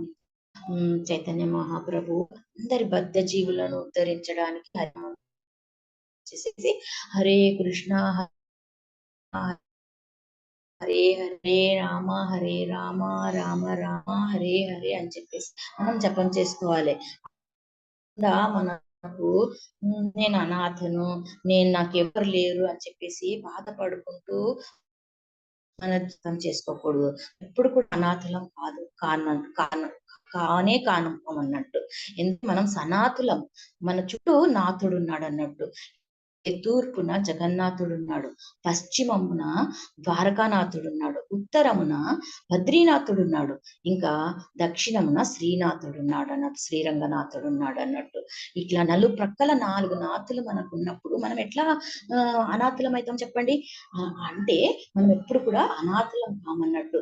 మనము భక్తి చేసుకోవాలి, వాళ్ళకు శరణాగతి అయిపోవాలి, గురు సేవ చేసుకోవాలన్నట్టు. ఇంకా లీలా పురుషుడు అష్టమి నాడు అర్ధరాత్రి 12 గంటలకు అవతరించాడు. ఇంకా మర్యాద పురుషుడు నవమి తిథి నాడు మధ్యాహ్నం 12 గంటలకు అవతరించాడు అన్నట్టు. ఇంకా హరినామ పురుషుడు సంధ్యా సమయమున ఫల్గుని పౌర్ణమి నాడు అవతరించాడు అన్నట్టు. ఎందుకు వీళ్ళందరూ అవతరించారు చెప్పండి?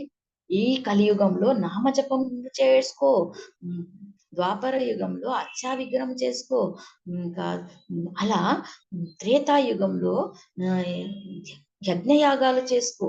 ఇప్పుడు మనకు కలియుగంలో యజ్ఞయాగాలు చేసుకునే అవకాశం లేదు.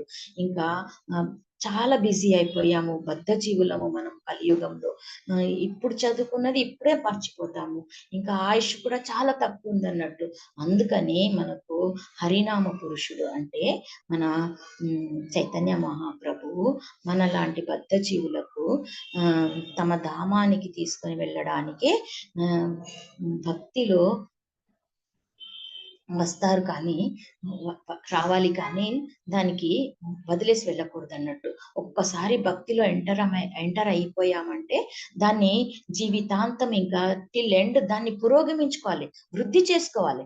ఎలాగైతే పిల్లవాడు ఊములో ఉన్నాడు అనుకోండి, అమ్మ పొట్టలో 6 నెలలు కాగానే 5 నెలలు కాగానే తంతూ ఉంటాడు, గ్రో అవుతూ ఉంటాడు. వాడు ఎంత అంటే వీక్లీ డయాగ్నాస్ చేసుకోవాలి, ఎంత గ్రో అయ్యాడు, ఎంత పెరిగాడు అన్నట్టుగా. కానీ సడన్ గా గ్రో లేదు అని చెప్పేసి మనకు గైనకాలజిస్ట్ చెప్పేశారనుకోండి, ఎంత విల కొట్టుకుంటాం చూడండి. మరి భగవంతుడు కూడా అట్లాగే కదా. మనం భక్తిలో వచ్చేసి ఈ 16 మాలలు చేయడం చాలా కఠినంగా ఉంది, సండే మండే ఏమీ లేదు, మంగళారతికి వెళ్ళాల్సి వస్తుంది కదా అని చెప్పేసి ఎంత కష్టం కష్టమైందా ఈ భక్తి అని చెప్పేసి రెసిగ్నేషన్ ఇచ్చేసి వెళ్ళిపోకూడదు అన్నట్టు. మరి భగవంతుడు బాధపడతాడు. ఎలాగైతే ఒక అమ్మ తల్లిదండ్రులు ఆ ఊంబులో పెరగకపోతే ఎలాగైతే బాధపడతారో, అలాగే మనం కూడా పెరగకపోతే, భక్తిలో పెరగకపోతే భగవంతుడు బాధపడిపోతాడు. అయ్యో మళ్ళీ జారిపోతున్నాడే వీడు, అయ్యో మళ్ళీ సంసార బంధంలో చిక్కుకుంటున్నాడే, అయ్యో పోయిన సంవత్సరం 16 మాలలు చేసేవాడే ఈ సంవత్సరం 8 మాలలే చేస్తున్నాడే, అయ్యో పోయిన సంవత్సరం నన్ను చూడ్డానికి పొద్దున్నే మంగళారతికి వచ్చేవాడే, అయ్యో ఇప్పుడు వారానికి ఒక్కరోజే వస్తున్నాడేంటి పాపము, అయ్యో అయ్యో మళ్ళీ నెక్స్ట్ ఇయర్ వారానికి ఒక్క రోజు కూడా రావట్లేదేంటి, కృష్ణాష్టమి రోజు ఒక్కరోజే వచ్చేసి వెళ్తున్నాడేంటి అని చెప్పేసి విల కొట్టుకుంటాడంట భగవంతుడు. అంత ఆతృతగా ఉంటాడంట. అయ్యో జారిపోతున్నాడు భక్తిలో నుంచి వెళ్ళిపోతున్నాడు కదా అని చెప్పేసి. అందుకే ప్రభుపాదుల వారు ఏం చెప్తున్నారంటే, హరినామం చేసుకొని వైష్ణవ సేవ చేసుకొని గోలోకానికి తీసుకొని వెళ్ళడమే ఆయన పని. ఇంకా 4 రెగ్యులేటివ్ ప్రిన్సిపల్స్ ఇచ్చేసి భగవంతుడిని భక్తులను భగవద్ధామానికి చేర్చడమే ఆయన క్రైటీరియా. అందుకే ఆయన ఈ భూమిపైకి వచ్చారన్నట్టు. ఇన్ని చేసినా కూడా హృదయ కల్మషం పోకుండా అంతా వ్యర్థమైపోతుంది అన్నట్టు. మన హృదయంలో కల్మషం వెళ్ళిపోవాలి. ఇంకా అది ఎలా వెళ్ళాలంటే శ్రవణ కీర్తనల ద్వారానే హృదయం మెత్తపడిపోతుంది అన్నట్టు. ఎప్పుడైతే మనం శ్రవణ కీర్తనలు చేసుకుంటూ భగవంతుణ్ణి ప్రార్థన చేస్తామో అప్పుడే మన హృదయము మెత్తపడిపోయి భగవంతుణ్ణి చేరుకోగలం అన్నట్టు, భక్తి చేసుకోగలం అన్నట్టు. ఇంకా ఇప్పుడు జగన్నాథ రథయాత్ర వస్తుంది కదండి. ఇప్పుడు అందరూ ఏ మూడ్ లో ఉన్నామో మనము భక్తులము జగన్నాథ రథయాత్ర చేయాలి. జగన్నాథుడికి బాలగోవింద్ ప్రభుజీకి సేవ చేసుకోవాలి.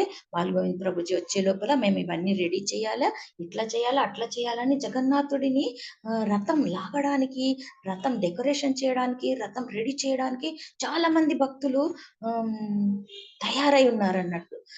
కానీ మనకు అయ్యో ఏం సేవ దొరకలేదు కదా, నాకేం సేవ దొరకట్లేదు కదా, నేను ఎందుకే ఇట్లా ఉన్నాను అని చెప్పేసి వ్యర్థంగా ఆలోచించుకుంటూ మనము టైం పాస్ చేయకూడదు. మనకు కూడా ఏదో ఒక సేవ ఉంటుంది భక్తిలో మనము ఆ రథ యాత్రకు వెళ్ళడమే ఒక సేవ అన్నట్టు.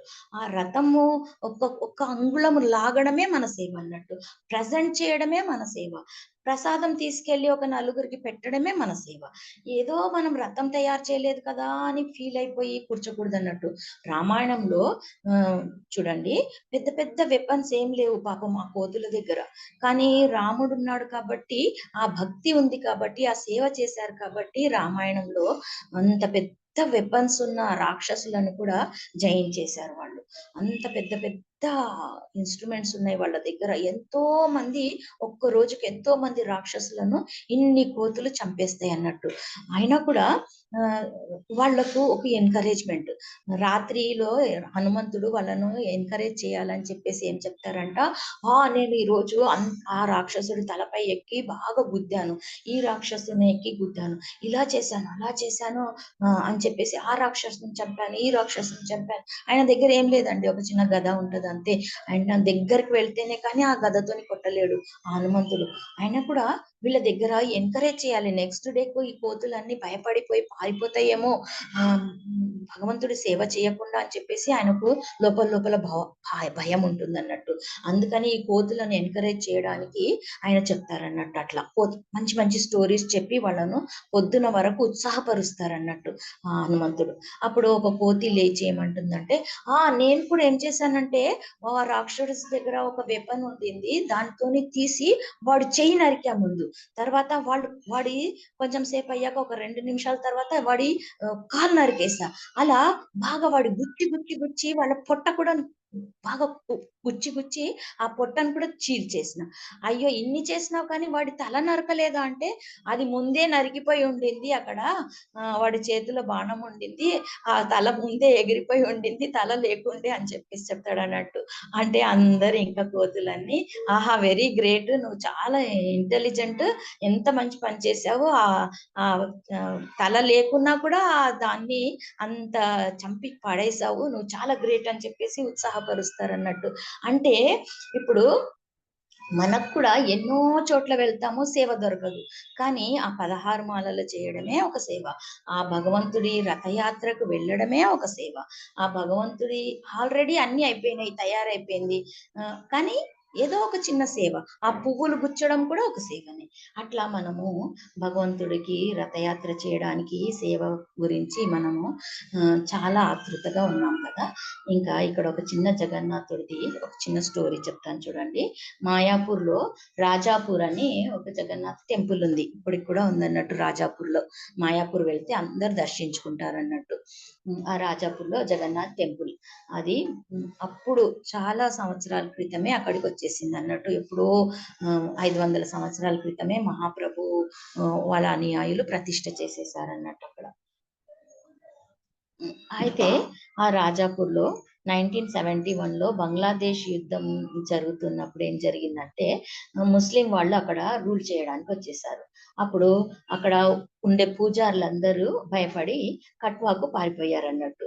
ఆ పూజ వదిలేసి, అయ్యో! ముస్లింలు మనల్ని బాధిస్తున్నారు కదా అని చెప్పేసి చాలా పెద్ద యుద్ధం జరుగుతుంది బంగ్లాదేశ్ ఇంకా ఇండియా. బంగ్లాదేశ్ విడిపోవడానికి. ఆ రాజాపూర్‌ని అది బార్డర్ కదండీ మాయాపూర్ అంతా. అప్పుడు బంగ్లాదేశ్‌లోనే ఉండింది అదంతా. వెస్ట్ బెంగాల్ కూడా బంగ్లాదేశ్ లోపలనే ఉండిందన్నట్టు. యుద్ధానికి పూర్వం. ఇంకా తర్వాతనే ఆ యుద్ధం జరిగాక బంగ్లాదేశ్ విడిపించేసారన్నట్టు. సరే ఇక్కడి నుంచి మీది కంట్రీ తీసేసుకోండి అని చెప్పేసి ఒక చిన్న ముక్క వాళ్ళకి ఇచ్చేసి వదిలేసారన్నట్టు. అప్పుడు ఆ కట్వాకి వెళ్ళిపోయారు అక్కడ పూజారులందరూ. వెళ్ళిపోయాక కొన్ని రోజులు అయిపోయింది. యుద్ధం అంతా అయిపోయింది. ఇంకా ఆ పూజారులు రానే లేదన్నట్టు భయపడి. ఎందుకంటే అక్కడ 90% ముస్లిమ్సే వచ్చేసారు కదా! అందుకని భయపడి రానేలేదు. ఇంకా కొన్ని రోజులు అయ్యాక అక్కడ ఆ గుడిలో నుంచి ఒక పెద్ద శబ్దం వస్తుందంట రోజు. నాకు ఆకలిగా ఉంది, భోజనం కావాలా, నాకు ఆకలిగా ఉంది, భోజనం కావాలా అని చెప్పేసి చాలా పెద్ద పెద్దగా అరుపులు వినిపిస్తుందంట. అక్కడ పక్కన ఉన్న ముస్లిమ్స్‌కి అది వినిపియగానే అయ్యయ్యో! మనమేమో హిందూస్ కాదు కదా! ఈయనకు ప్రసాదం ఎలా పెట్టాలి? మనకేం తెలీదు కదా! ఇక్కడ ఉండే పూజారి ఎక్కడికెళ్ళిపోయాడో ఏమో! వీళ్ళేమో భగవంతుడికేమో వాళ్ళకు కూడా భక్తి వచ్చేసిందండి భగవంతుడి పైన. ఎందుకంటే అక్కడే ఉన్నారు కదా! ఆ భగవంతుడు లోపల నుంచి అంటున్నాడు కదా! నాకు ఆకలవుతుందని. అక్కడ ఉండేవాళ్ళు కూడా ముస్లిమ్స్ కూడా భక్తిలో వచ్చేసి వాళ్ళు ఎట్లాగైనా ఈ పూజారిని తీసుకురావాలని చెప్పేసి కట్వాకెళ్ళేసి ఆ చటర్జీని పిలుచుకొని వచ్చారన్నట్టు. చటర్జీ గారు, మీకు మేము సెక్యూరిటీగా ఉంటాము. మీరు భయపడకండి. మీ గుడిలో ప్రసాదం పెట్టుకోండి. మీరు సేవ చేసుకోండి. మీకు ఏ భయం ఉండదు. మేము మీకు అలా అనుగ్రహిస్తాము.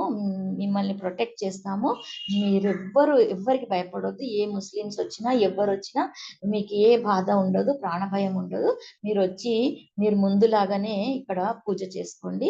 ప్రసాదం పెట్టండి. మీ దేవుడు చాలా ఆకలిగా ఉన్నాడు అని చెప్పగానే ఇంకా చటర్జీ పిల్లలు అందరినీ తీసుకొని అక్కడికి వచ్చేస్తారన్నట్టు. వచ్చి ఇంకా రోజు భక్తి చేసుకుంటూ ప్రసాదం చక్కని భోగ్ పెట్టుకుంటూ వేడి వేడిగా భగవత్ ప్రసాదాన్ని అందరికీ పంచుకుంటూ అట్లా ఉండిపోతారన్నట్టు వాళ్ళు.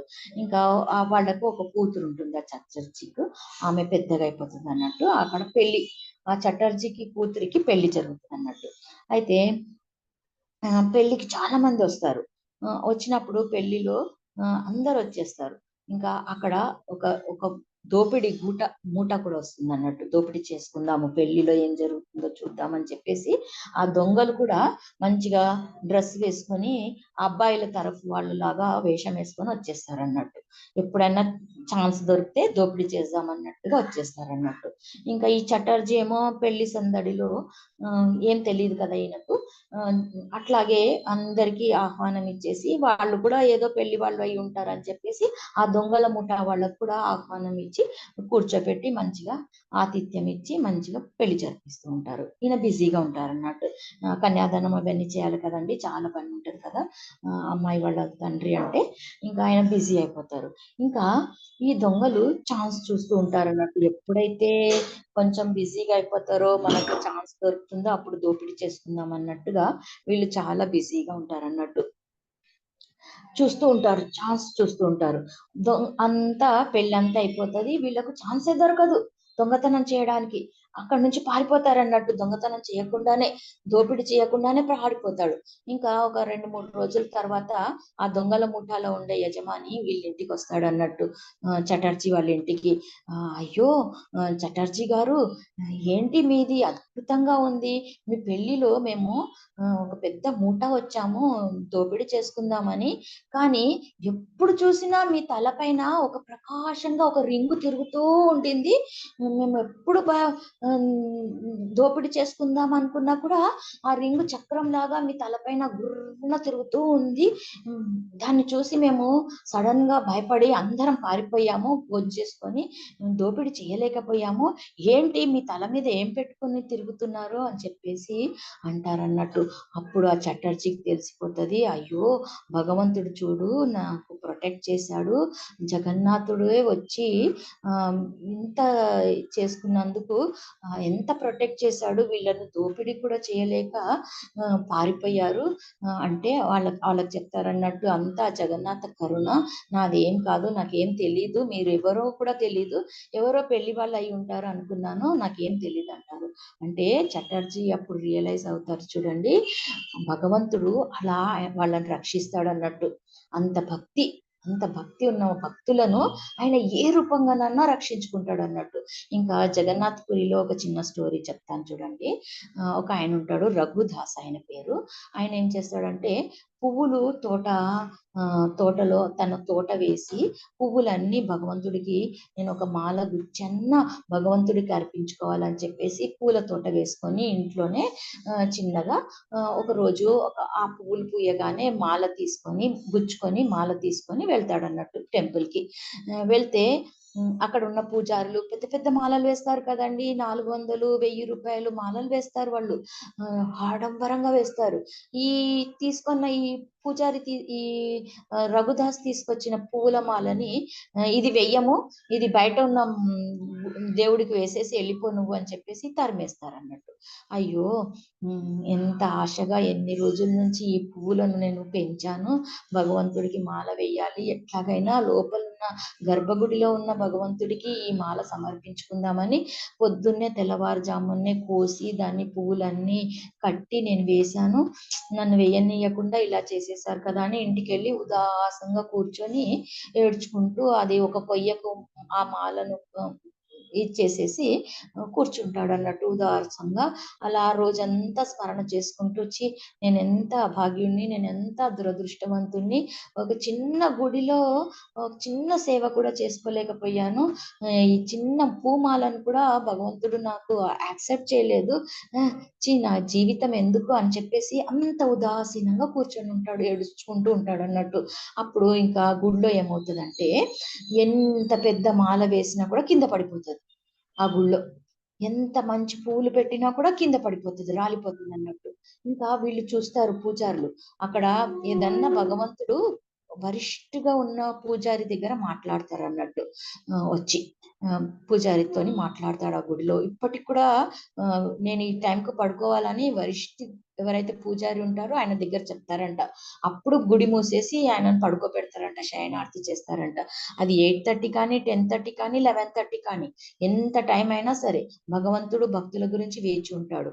ఇప్పుడు పడుకోవాలనుకున్నప్పుడే ఆయన చెప్తాడంట, గుడి మూసేస్తారు. అక్కడ ఒక టైమింగ్స్ లేదండి, అలా ఎప్పుడు కూడా తెరిచే ఉంటుంది ఆ గుడి భక్తుల గురించి. అలా భగవంతుడు అనుగ్రహిస్తాడు అన్నట్టు. జగత్తుకు నాథుడు కదా జగన్నాథుడు, అలా అనుగ్రహిస్తాడు అన్నట్టు. ఇంకా ఆ గుడిలో ఒక వరిష్ఠుడు ఏం చేస్తాడంటే ఉపవాసం ఉండేసి రాత్రి పడుకుంటాడు అన్నట్టు. ఏదన్నా ఇలా మిస్టేక్స్ జరిగినప్పుడు, ఏదన్నా భగవంతుడికి ఇలా మాల పడిపోతుంది కదా కింద, అప్పుడు ఆయనకి ఏమో అనిపిస్తుంది అన్నట్టు. వాళ్ళ ఎందుకు ఇలా జరుగుతుంది అని భగవంతుడు అడగడానికి గురించి ఒక ఆయన, ఆ వరిష్ఠ పూజారి ఎవరైతే ఉన్నారో ఆయన ఉపవాసం ఉండి ఇంకా ఏమి నీళ్లు కూడా తీసుకోకుండా నిర్జల ఉపవాసం ఉండి నిద్రపోతారు అన్నట్టు. కలలో భగవంతుడు వచ్చి చెప్తాడు అన్నట్టు, ఏం జరిగిందో, ఈ రోజు ఏం జరిగిందో, ఏం మిస్టేక్ జరిగిందో, ఆయనకి ఏం కావాలో చెప్తారు అన్నట్టు.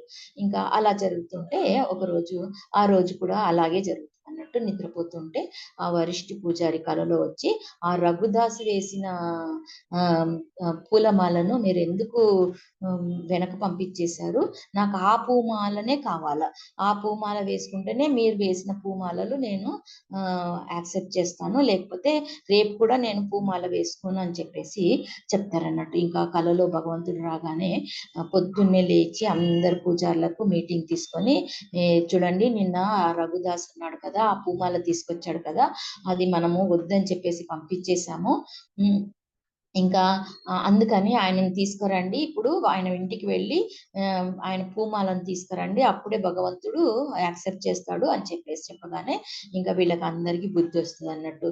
ఆ రఘుదాస్ ఎంత భక్తుడు, ఎంత శుద్ధ భక్తుడు, మేము ఎంత నీచ పని చేసేసాము అని చెప్పేసి ఆ రఘుదాస్ ఇంటికి వెళ్ళి ఆయన్ని సన్మానించి వాళ్ళు చేసిన పొరపాటును ఆయన కాళ్ళ మీద పడి వేడుకొని ఆయన పూమాలను తీసుకొని మేళ తాళాలతోని భగవంతుడి గుడికి తీసుకొని వస్తారన్నట్టు ఆయనని.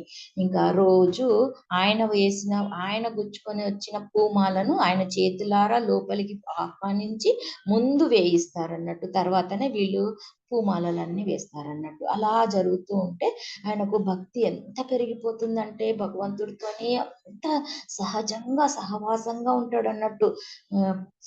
అదే స్మరణ, ఇంకా గుడికి నుండి ఇంటికి వెళ్ళినా కూడా భగవంతుడి స్మరణని. అలా రోజు జరుగుతుంటే ఆయనకు భగవంతుడు ఇంకా బయటకు వచ్చేసి ఆయనతో ఆడుకుంటారన్నట్టు. రాత్రి సమయంలో భగవంతుడు వచ్చేసి ఆయనతోని రోజు 1 గంట 2 గంటలు కూర్చొని ఆడుకుంటాడు అన్నట్టు. ఆయన గోపబాలుడు లాగా భగవంతుడు కనిపిస్తాడు అన్నట్టు ఆయనకి. ఇంకా గోపబాలుడితోని కృష్ణుడు ఎలా ఆడుకున్నారో అలాగే ఆడుకుంటూ ఉంటాడు. పొద్దున తెల్లవారు సమయం లోపలికి గుడి లోపలికి వెళ్ళిపోతాడు అన్నట్టు. ఇంకా రోజు అలా జరుగుతూ ఉంటే ఒక రోజు ఏమంటాడంటే భగవంతుడు, నాకు ఆ చెట్టు రాజుల వారి తోటలో ఉన్న ఆ చెట్టు పనస కావాలా, ఇప్పుడు కోసుకొని వస్తావా, రా మనం ఇద్దరం వెళ్ళి దొంగతనం చేస్తాము అంటారన్నట్టు.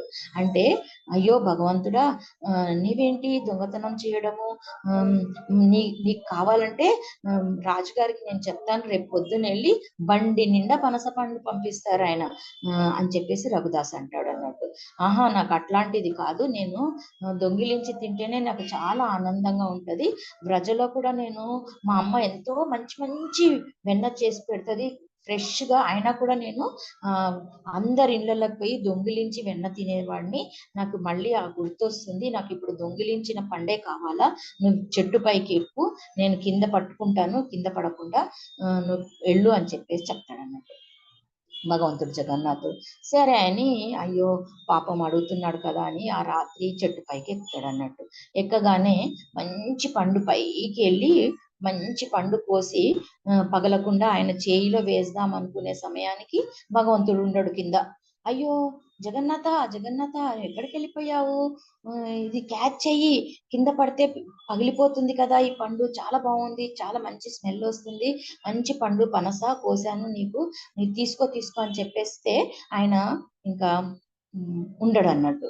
ఇంకా అది ఆ మాటలు విని అక్కడ తోటమాలి బయటకు వచ్చేసి ఈయనను కింద దింపేసుకొని ఈయనను రాజు దగ్గరికి తీసుకెళ్తారు అన్నట్టు. ఇలా దొంగతనం చేశాడు ఈయన రాత్రి, మీ తోటలో దూరిపోయాడు, పనస కోసాడు, ఇదిగో అని చెప్పేసి రాజు దగ్గరికి తీసుకెళ్తే ఇంకా రాజు ఆయనను అరెస్ట్ చేసి బందీ చేసేస్తాడు అన్నట్టు. దొంగలు ఉండకూడదు కదా, అందుకని రఘుదాస్ని బందీ చేసేస్తాడు. ఆయన చెప్తే భగవంతుడు తినాలన్నాడు అంటే వాళ్ళ రాజులు వింటారా, వినరు కదా, ఏదో అబద్ధం చెప్తున్నాడు ఈయన దొంగ అని చెప్పేసి చెప్తాడు. అందుకని ఏమన్నాడు అన్నట్టు అలాగే జైల్లో ఉంటాడు.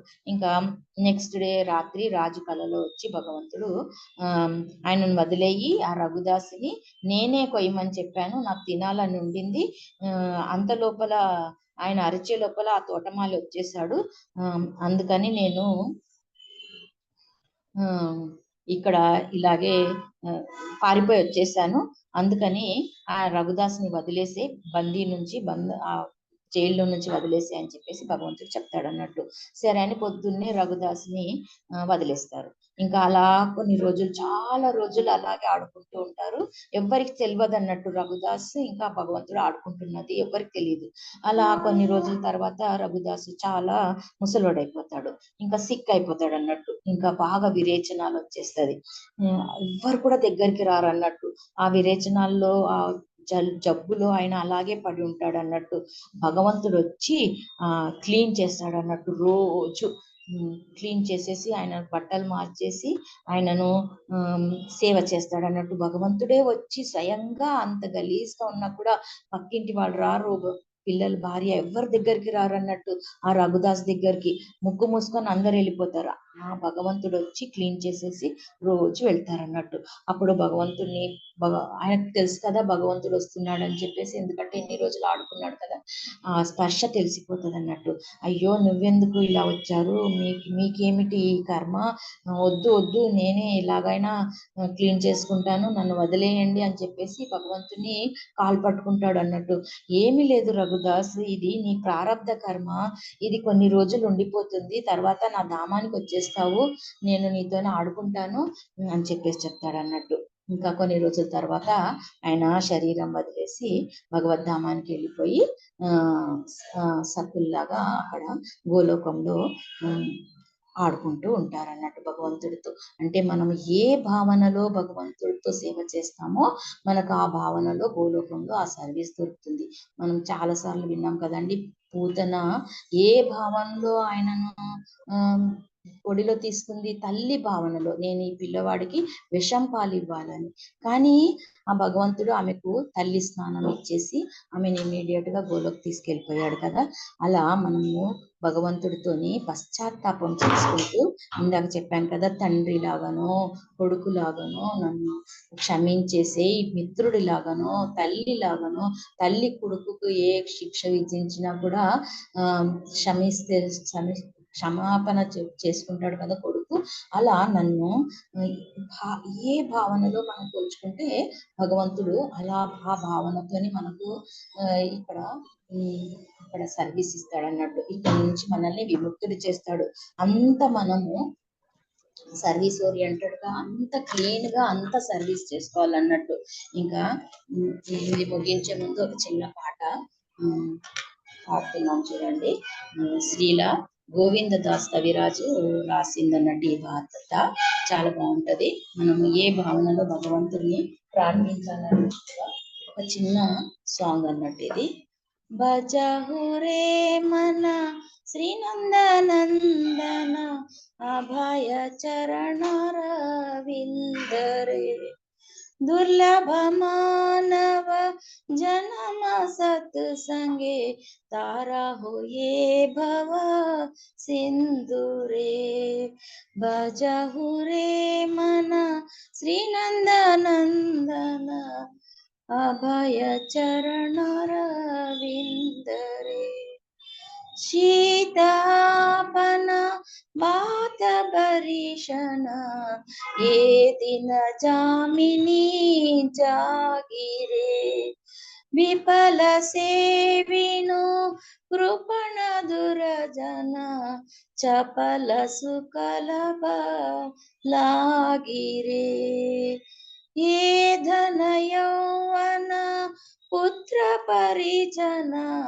इथे किया छे परिती रे, कमल दल जल जीवन तलमल भजहु हरिपद नीति रे, भजहु रे मन श्री नंदनंदन अभय चरण विंदरे, श्रवण कीर्तन स्मरण वंदन पाद सेवन दास्य रे, पूजन सखी जन आत्म निवेदन गोविंद दास अभिलाष रे, गोविंद दास अभिलाष रे, भजहु रे मन श्री नंदनंदन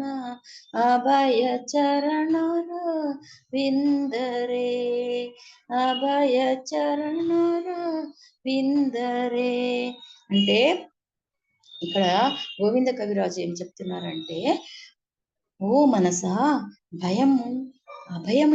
భయమిచ్చడి నందకుమారుడి పాదపద్మములను భజింపి దుర్లభమైన మానవ జన్మను నేను సార్థకం చేసుకుంటున్నాను. శీతోష్ణము, సుఖ దుఃఖములు, గాలివానలు, రాత్రి పగలు నిద్ర లేకుండా నేను క్షణ కాలమైన భగవంతుడి స్మరించలేకుండా నేను ఉండలేను. ఎప్పుడు నేను భగవంతుని స్మరణలో ఉంటాను. ఇంకా ఈ ప్రపంచంలో వచ్చి ధనము, యవ్వనము, పుత్రులు, కుటుంబము ఇవన్నీ శాశ్వతము, ఇవన్నీ నాకు ఆనందం ఇస్తుందని నాకు నమ్మకంగా ఇన్ని రోజులు కాలం గడిపేశాను. పశ్చాత్తాపంతో నేను ఈ ప్రార్థన చేస్తున్నాను. శ్రీహరి పాదాలనే నేను వేడుకుంటున్నాను.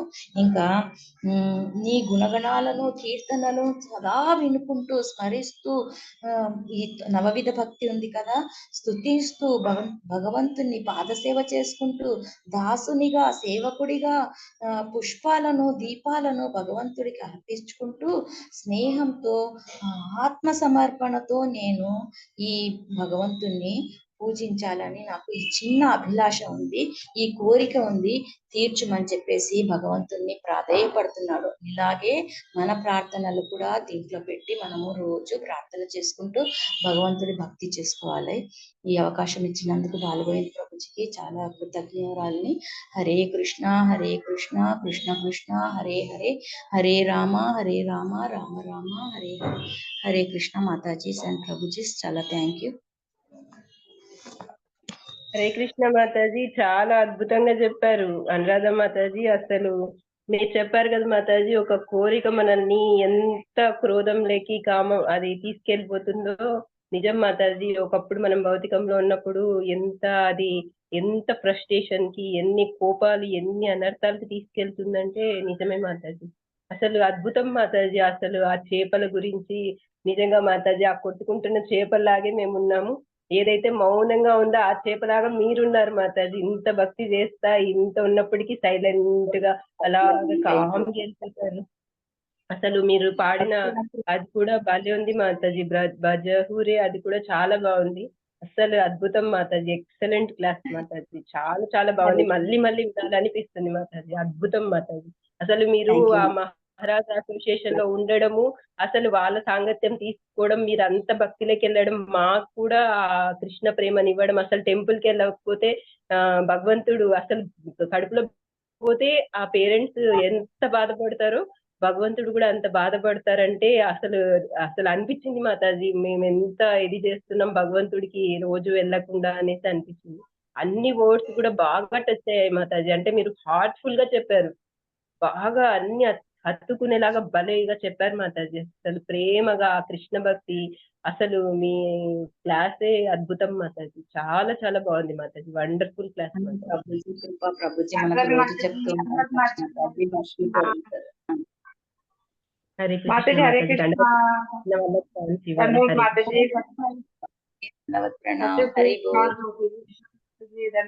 ఎంత స్వీట్ గా చెప్పారు మాతాజీ. ఇది past times, Jagannath past times కానీ అవి కానీ, you made my day Mataji. రోజు మీరు ఇచ్చే డోస్ మాతాజీ కొంచెం భక్తి గ్రో అవుతుంది, లేకపోతే ఆ ఊంలో ఉన్నట్టుగా అలాగే పడి ఉండేవాళ్ళం. ఇంకా ప్రేమ ఉంది భగవంతుడి పట్ల, అది మంచిగా అంటే ఒక పిల్లలకి అర్థం చేయించేటట్టుగా చెప్పారు. ఇలాంటి మార్నింగ్ విని ఇది మాతాజీ అయితేనే ఆ డే అంతా కొంచెం భక్తిలో గడుపుతాం, లేకపోతే మళ్ళీ అదే పనులు. సో థ్యాంక్ యూ మాతాజీ, చాలా స్వీట్ మాతాజీ. నేను కొంచెం మిస్టేక్ గా ఎల్ క్యూబ్ లో ఫస్ట్ ఎల్ ఏంటి మాతాజీ? ఆటో మీరు చెప్పారు కదా మాతాజీ, భావభక్తి ఎలా ఉండాలని, పశ్చాత్తాపంతో చెప్పాలని ఆ రోజు మనం డిస్కస్ చేసాము పొద్దున. 11.44 ఆ శ్లోకం చెప్పాను మాతాజీ, అంతే. థ్యాంక్ యూ మాతాజీ. హరే కృష్ణ. హరే కృష్ణ. హరే కృష్ణ మాతాజీ, దండవత్ ప్రణామం. అనురాధ మాతాజీ. హరే కృష్ణ ప్రభుజీ, మీరంతా వరిష్ఠ భక్తులు మా Prabhuji. Thank you so much.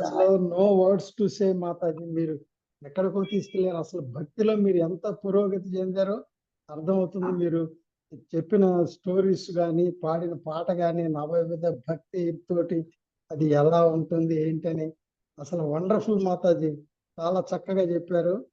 అయితే నిన్న క్లాస్ లో ప్రభుజీ చెప్పిన దానికి నేను ఒకటి మిస్ అయ్యాను మాతాజీ, మిమ్మల్ని అడగచ్చా మాతాజీ? అంటే boy should not marry, girl should marry అని చెప్పారు. అది నేను వినలేదు. కొంచెం దాన్ని మీరు వింటే కనుక కొంచెం నాకు క్లారిఫై చేయండి మాతాజీ. ఏంటి ప్రభుజీ? అదే నిన్న సౌండ్ కొంచెం ప్రభుజీ తక్కువ. క్లాస్ లో నిన్న అంటే నా నిన్న ప్రభుజీ ఉంది క్లాస్ లో కదా, నిన్న పెట్టారు ప్రభుజీ, నిన్న వీడియో మాతాజీ పెట్టారు నిన్నటిది, మళ్ళీ వినండి. సరే మాతాజీ. అదే boy should marry, should not marry, ఆ, గర్ల్ షుడ్ మ్యారీ అవును అన్నారు. అది నేను ఆ అవును. టైంలో బయటకు వెళ్ళాల్సి వచ్చి వెళ్ళాను. దానికి క్లారిఫికేషన్ ఓకే ఏం చెప్పారో ప్రభుజీ నాకు తెలియక అందుకని మిమ్మల్ని అడుగుతున్నాను. మీరు కనుక ఓకే. వినుంటే కనుక చెప్పండి, వింటాను. అదేం లేదు ప్రభుజీ, అంటే ఒక తండ్రిగా మగపిల్లల్ని సన్యాసం తీసుకొని బ్రహ్మచారులు చేయడానికే మనము పూనుకోవాలి. ఇంకా వాళ్లకు సంసారంలో పెట్టి వాళ్ళను చిక్కులో పెట్టకూడదు, భవబంధంలో ఇరికించుకోకూడదు.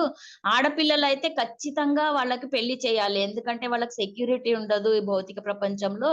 ఇంకా వాళ్ళు సంతానోత్పత్తి చేసి వాళ్ళు ఒక 10 మంది భక్తులను చేయాలి, అందుకని వాళ్ళకి ఆ బాధ్యత.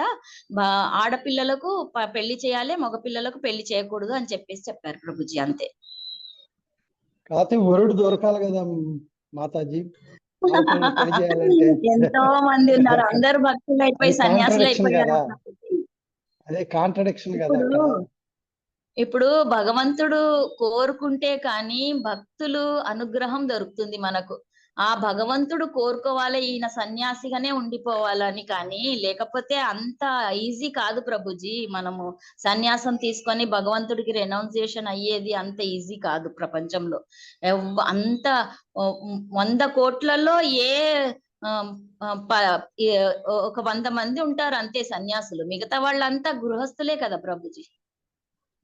అవును మాతాజీ. కొంచెం భక్తిలో ఉన్న వాళ్ళని చూసి గృహస్థులుగా సెలెక్ట్ చేసుకొని వరుణ్ణి చేసుకోవచ్చు ప్రభుజీ. చాలా మంది ఇప్పుడు ఇస్కాన్ లో ఉండే వాళ్ళు ఇప్పుడు ప్రభుజీనే చూస్తున్నాం మనము. వాళ్ళ అమ్మాయికి మంచి వరుడు, భక్తిలో పురోగమించిన వరుడిని చూసి పెళ్లి చేశారు. ఎందుకంటే వాళ్ళ అమ్మ కూడా ఇనిషియేటెడే, గౌడియ మఠ్ సంప్రదాయంలో ఆమె ఇనిషియేటెడే. ఆమె రాధారమణ్ టెంపుల్లో ఆ ప్రభుజీ కూడా పెళ్లికి వచ్చారు, మేము చూసాము. అంటే అంత భక్తులు చాలా మంది ఉన్నారు ప్రభుజీ, దొరకకుండా ఏం లేరు. భక్తులకు పెళ్లి చేసిస్తే వాళ్ళ పురోగతి జరుగుతుంది. ఇప్పుడు అమ్మాయికి పాప పుట్టింది, ఆ పాప మంచి భక్తురాలు అయిపోతుంది ఇంకా, అలా అని ప్రభుజీ ఎక్స్ప్లెయిన్ చేశారు. ప్రాక్టికల్ ఎక్స్పీరియన్స్ మనం చూస్తూ ఉన్నాం కదా ప్రభుజీ, ప్రభుజీనే చూస్తున్నాం, ఎక్కడికో వెళ్ళి వెతకక్కర్లేదు, చూడక్కర్లేదు. అది చెప్పారు. Hare Krishna, thank you. హరే కృష్ణ. హరే కృష్ణ, దండవత్ ప్రణామ్ మాతాజీ. హరే కృష్ణ కాన్ ప్రభుజీ, హరి బోల్, దండవత్ ప్రణామం. బాగున్నారు మాతాజీ మీ క్లాస్. ఎగ్జాంపుల్స్ పర్ఫెక్ట్ గా అన్ని ప్రాపర్ గా ఛానల్ చేసేసి చాలా రీసెర్చ్ చేశారు. Very nice. ఏం లేదు, థ్యాంక్ యూ. చాలా ఇన్స్పైర్. ఒకటి, మీరు ఈ టైంలోని అందరికీ ఇన్స్పైర్ చేస్తున్నారు. అంటే భక్తి వైపు ఎలాగ ఉండాలి, ఇప్పుడు అనుక్షణం మీకు దొరికిన సమయం భక్తి వైపే మీరు కేటాయించండి అనే విషయం. Thank you so much Mataji. మీరు Prabhuji, thank you so much. విన్నందుకు థ్యాంక్ యూ, బేర్ చేసినందుకు. అయ్యయ్యో ప్లీజ్. ఏదో చెప్పేశాను అంతే Prabhuji. Hare Krishna, thank you so much. Hare Krishna. Hare Krishna Mataji. Hare Krishna Prabhuji, Tirupati Prabhuji. Hare Krishna మాతాజీ, దండవత్ ప్రణామ్. ఇప్పుడు మాతాజీ, ఇప్పుడు మనకు మీరు ఒక ఉదాహరణ, ఎన్నో ఉదాహరణలు చెప్పిండ్రు, అన్ని ఒకేసారి గుర్తుండేట్టుకోవడానికి కూడా ఒక ఇబ్బంది ఉన్నది. ఎందుకంటే ఇప్పుడు ఇది ఉదాహరణ, మీరు ఈ ఉదాహరణ పరంపరను మేము ఒకేసారి స్వీకరించలేకపోయినాం. ఇప్పుడు మీరు ఇప్పుడు తూర్పున జగన్నాథుడు, మీరు నలుగురు అనే మన జగన్నాథుడు మనకి ఇండియాలో ప్రభుజీ, జగన్నాథుడు తూర్పున, దక్షిణమున శ్రీరంగనాథుడు ఉన్నాడు కదా, శ్రీరంగం టెంపుల్. ఇంకా పశ్చిమమున ద్వారకానాథుడు ఉన్నాడు కదా ప్రభుజీ. అవునవును. ఉత్తరముననేమో బద్రీనాథుడు. ఓహో, బద్రీనాథుడు. అది దర్శించుకుంటూ మనము డిటి వర్షిప్ చేయాలి ప్రభుజీ. వాళ్ళు ఉన్నాక మనం ఎందుకు అనాథులం అయిపోతాము అన్నట్టుగా ఒక టాపిక్. అనాథులంగా ఆ అది మనం మన సనాతనం కానీ భారతదేశం అనాథులం కాము. ఎప్పుడు కూడా సనాతనం ఇంతమంది నాథులు మనకు రెడీగా ఉన్నారు ప్రొటెక్ట్ చేయడానికి. మనం భక్తిలో పురోగమించి సంతోషంగా హ్యాపీగా ఉండాలి, కానీ మనం ఎప్పుడు కూడా అనాథులం కాము అని చెప్పేసి టాపిక్. ఇది చాలా చాలా బాగున్నది మాతాజీ. ఇప్పుడు ఎప్పుడు చెప్పినా మీరు ఒక ఉపాధ్యాయురాలు విద్యార్థులకు చెప్పినట్టు అన్ని విషయాలు ఇన్ని విధానంగా మీరు ఎన్నో ఉదాహరణలు చెప్తున్నారు. దానికి ఎప్పుడు చెప్పినా ఈ పరంపర నడుస్తుంది. ఈ స్టైలు, ఈ యొక్క ప్రవచనాలు ఏదో బుక్లో ఉన్న 2 విషయాలు ఉంటే మీరు 22 విషయాలు చెప్తున్నారు. అది చాలా చాలా అమోఘమైన క్లాస్ మాతాజీ. దండవత్ ప్రణామం. ఇప్పుడు ఇప్పటికి కూడా మేము కొద్దిగా మేము నిద్రపోకుండా కొంచెం దాని వైపు ఇంకా ఇంకా ఇప్పుడు మారిన దానికంటే ఇంకా ఎక్కువ పర్సంటేజ్ మారాలనే ఉద్బోధన చేసిండు. ధన్యవాదాలు. అవును ప్రభుజీ, మనం ఇంకా కొంచెం గ్రో అవుతూ ఉండాలి ప్రభుజీ. డే బై డే చూసుకుంటూ ఉండాలి. ఎలాగైతే అమ్మ తన ఊంబులో ఉన్నది ఎలా పెరిగిందా లేదా అని టెస్ట్ ఈ ఉదాహరణ ఇప్పుడు ఇన్ని ఉదాహరణలు గుర్తు పెట్టుకోలేకపోయాను. ఇప్పుడు ఈ ఉదాహరణ చాలా చాలా బాగున్నది. ఎందుకంటే ఈ కడుపులో ఉన్నప్పుడు ఉండే కష్టాలు, అది వస్తే గ్రోత్ లేకపోతే మాత ఎంత కష్టపడుతుందో ఆ విధమైన ఉదాహరణ ఇంకా బాగున్నది. ధన్యవాదాలు. అది నేను మొన్న ద్వారకాధీష్ ప్రభుజీ వచ్చారు కదా ప్రభుజీ, అక్కడ విన్నాను. అదే కలెక్ట్ చేసుకొని ఇక్కడ దాన్ని కనెక్ట్ చేశాను అంతే. కానీ ప్రభుజీ నా సొంత చాలా ఈ ఉదాహరణ చాలా అద్భుతంగా ఉన్నది. మనిషి లోపల ఉండే ఆవేదన అనేది గుర్తించాలి మనం. ధన్యవాదాలు. హరే కృష్ణ మాతాజీ. అనురాధ మాతాజీ. దండవత్ ప్రణామం మాతాజీ. మాతాజీ దండవత్ ప్రణామం మాతాజీ. టీచర్ మీరంతా ఆల్రెడీ పురోగమించున్నారు మాతాజీ. ఇది మాలాంటి ఏం లేదు మాతాజీ, అది పేరు రొటీన్ అయితే తప్పితే ఏం లేదు. అసలు టీచర్ మీరు. స్టూడెంట్స్ అయితేనే ఉంటారు మీరు. టీచర్ పొజిషన్ లో టాప్. ఆ ప్రభుజీ అన్నట్టుగా ప్రభుజీకి తెలుసో తెలియదు, మన టీచర్ గా రిటైర్ అయ్యారు అనురాధ మాతాజీ, బెస్ట్ టీచర్ గా. సో ఆ బెస్ట్ ఇంకా మొదలు పెట్టేసి ద బెస్ట్ అయిపోతుంది. కంగ్రాచులేషన్స్ మాతాజీ. చాలా నైస్ క్లాస్, చాలా మంచి ఎగ్జామ్, వండర్ఫుల్ ఎగ్జాంపుల్స్. మంచి లైఫ్ లో మనం అవి గుర్తుండట్లేదు, కానీ అవి గుర్తుపెట్టుకుంటే మాత్రం నిజంగా లైఫ్ సక్సెస్ మాతాజీ. మీరు ఎన్నో చెప్పారు. ఆ కర్మ గురించి చెప్పారు. బాత్రూంలోకి వెళ్ళి అట్లా వెళ్ళామా వచ్చామా బయటకు వచ్చామా అన్నట్టుగా మనం వచ్చి కర్మను చేసేసుకొని పారిపోవాలి ఇక్కడ నుంచి. ఇక్కడ ఉండే ప్లేస్ కాదు ఇది, కాలేయం ఇది అని చెప్పి చాలా బాగుంది. ఇంకా పోస్ట్ మ్యాన్ ఇక్కడ చాలా ప్రభుపాద వారి గురించి చాలా చక్కగా చెప్పారు మాతాజీ. హరే కృష్ణ మాతాజీ. చాలా చాలా బాగుంది. ఒక కోట్ ఉండింది మాతాజీ, ప్రభుపాదుల వారిది. మార్చ్ లోనే చెప్పారు, అందుకే గుర్తొచ్చింది. బాగా చెప్పారు. హరే కృష్ణ. హరే కృష్ణ. థ్యాంక్ యూ మాతాజీ. హరి జై శ్రీరామ్. హరే కృష్ణ మాతాజీ. ధన్యవాద ప్రణామం. హరే కృష్ణ. లక్ష్మీ రాజ్యం మాతాజీ. హరి బోల్ మాతాజీ. చాలా బాగా చెప్పారు క్లాస్ మాతాజీ. అది సూర్యుడి తేజస్సు ఉపయోగించిన అస్తమాట సూర్యుడి తేజస్సును మనం భరించడం, చంద్రుడి వెన్నెల ఎంతసేపు అయినా భరించవచ్చు. అలాగే మీ క్లాసు చల్లగా హాయిగా అమ్మ ఒడిలాగా ఎంత ప్రేమగా దగ్గరికి తీసుకుని చెప్పినట్టుగా ఎంతసేపు అయినా మీ క్లాసు వినాలనిపిస్తుంది మాతాజీ. ఆ ఉదాహరణలు గాని అది చెప్పడం గాని చాలా బాగా చెప్పారు మాతాజీ. హరి బోల్. అది భగవత్ ప్రేమ పెరిగేట్లా చెప్పారు. మంచి మంచి ఉదాహరణలు. తర్వాత నవ్వు వచ్చేట్లాగా వానరులు, అది నవ్వు వచ్చింది నిజంగా. లాస్ట్ లో ఆ వానరులు అంటాడు, ముందే తల కొట్టేశారంటే అది చెప్పారు మాతాజీ. ఎగ్జాంపుల్ సండే రోజు వెళ్తే స్టోరీ చెప్పారు, చాలా బాగుండింది. నోట్ చేసి పెట్టుకున్నాను. మీ మంచిదనం మాతాజీ. వాళ్ళు చెప్పాను వీళ్ళు చెప్పారు అంటున్నారు, కానీ అవి కలెక్ట్ చేసుకుని ఆ టైంకి దానికి తగ్గట్టు అయినా సరే దానికి తగ్గట్టుగా చెప్పడం అనేది చాలా కష్టమైన విషయం మాత్రం. చాలా బాగా చెప్పారు. నిజంగా ఒక అమ్మలాగే దగ్గరికి తీసుకుని చెప్పినట్టుగా అనిపించింది. భగవత్ ప్రేమ పెరిగేట్లా చెప్పారు. చాలా మీరు నిజంగా ఈ గ్రూప్ లో ఉండడం మా అదృష్టం మాతాజీ. చాలా బాగుంది శ్రీల మాతాజీ. హరిపోల్. పరమేశ్వర జయ. హరే కృష్ణ. హరే హరే కృష్ణ. కృష్ణ మాతాజీ, దండవత్ ప్రణామ్ మాతాజీ. మీ బోధలో ఒక అమ్మ కమ్మదనం, కృష్ణ ప్రేమతత్వము, ఎంత ఒక ఆచార్యుని బోధ ఎంత బాగుందంటే, ఎంత ప్రేమగా అనాథులం కాదని, ఈ చేపల్లా కొట్టుకోవద్దని, భగవన్నామ స్మరణ చేయమని, అనుక్షణం ఆయన్నే స్మరిస్తూ ఆయనకి అంకితం చేయమని, బాధ్యతలు ఒక పక్కన పెట్టమని, బాధ్యతలు చేస్తూ అందులో మునిగిపోకుండా అంటుకోకుండా భక్తి మాధుర్యంతో నడవమని ఎంత బాగా చెప్పారంటే, అనుక్షణం ఎంత బాగుందో మాతాజీ. హృదయానికి హత్తుకుని ఆనందభరితంగా ఉంది మాతాజీ. హరే కృష్ణ. ఈ రోజుకి బూస్ట్ చాలా బాగుంది మాతాజీ. హరే కృష్ణ. Thank you. దండవత్ ప్రణామ్. హరే కృష్ణ. థ్యాంక్ యూ మాతాజీ. హరి జై శ్రీ ప్రభుపాద్ కి జై. పల్గేర్ ప్రభుజీ కి జై.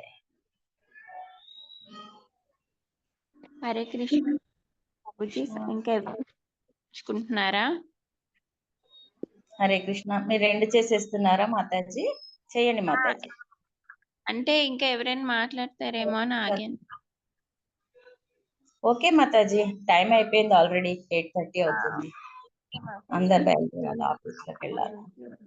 Hare Krishna. Thank you so much మాతాజీ. శ్రీమద్ భాగవతం కి జై. బాల్ గోవింద్ ప్రభుజీ కి జై. అనురాధ మాతాజీ కి జై. హరి జై బోల్. అందరికీ జై.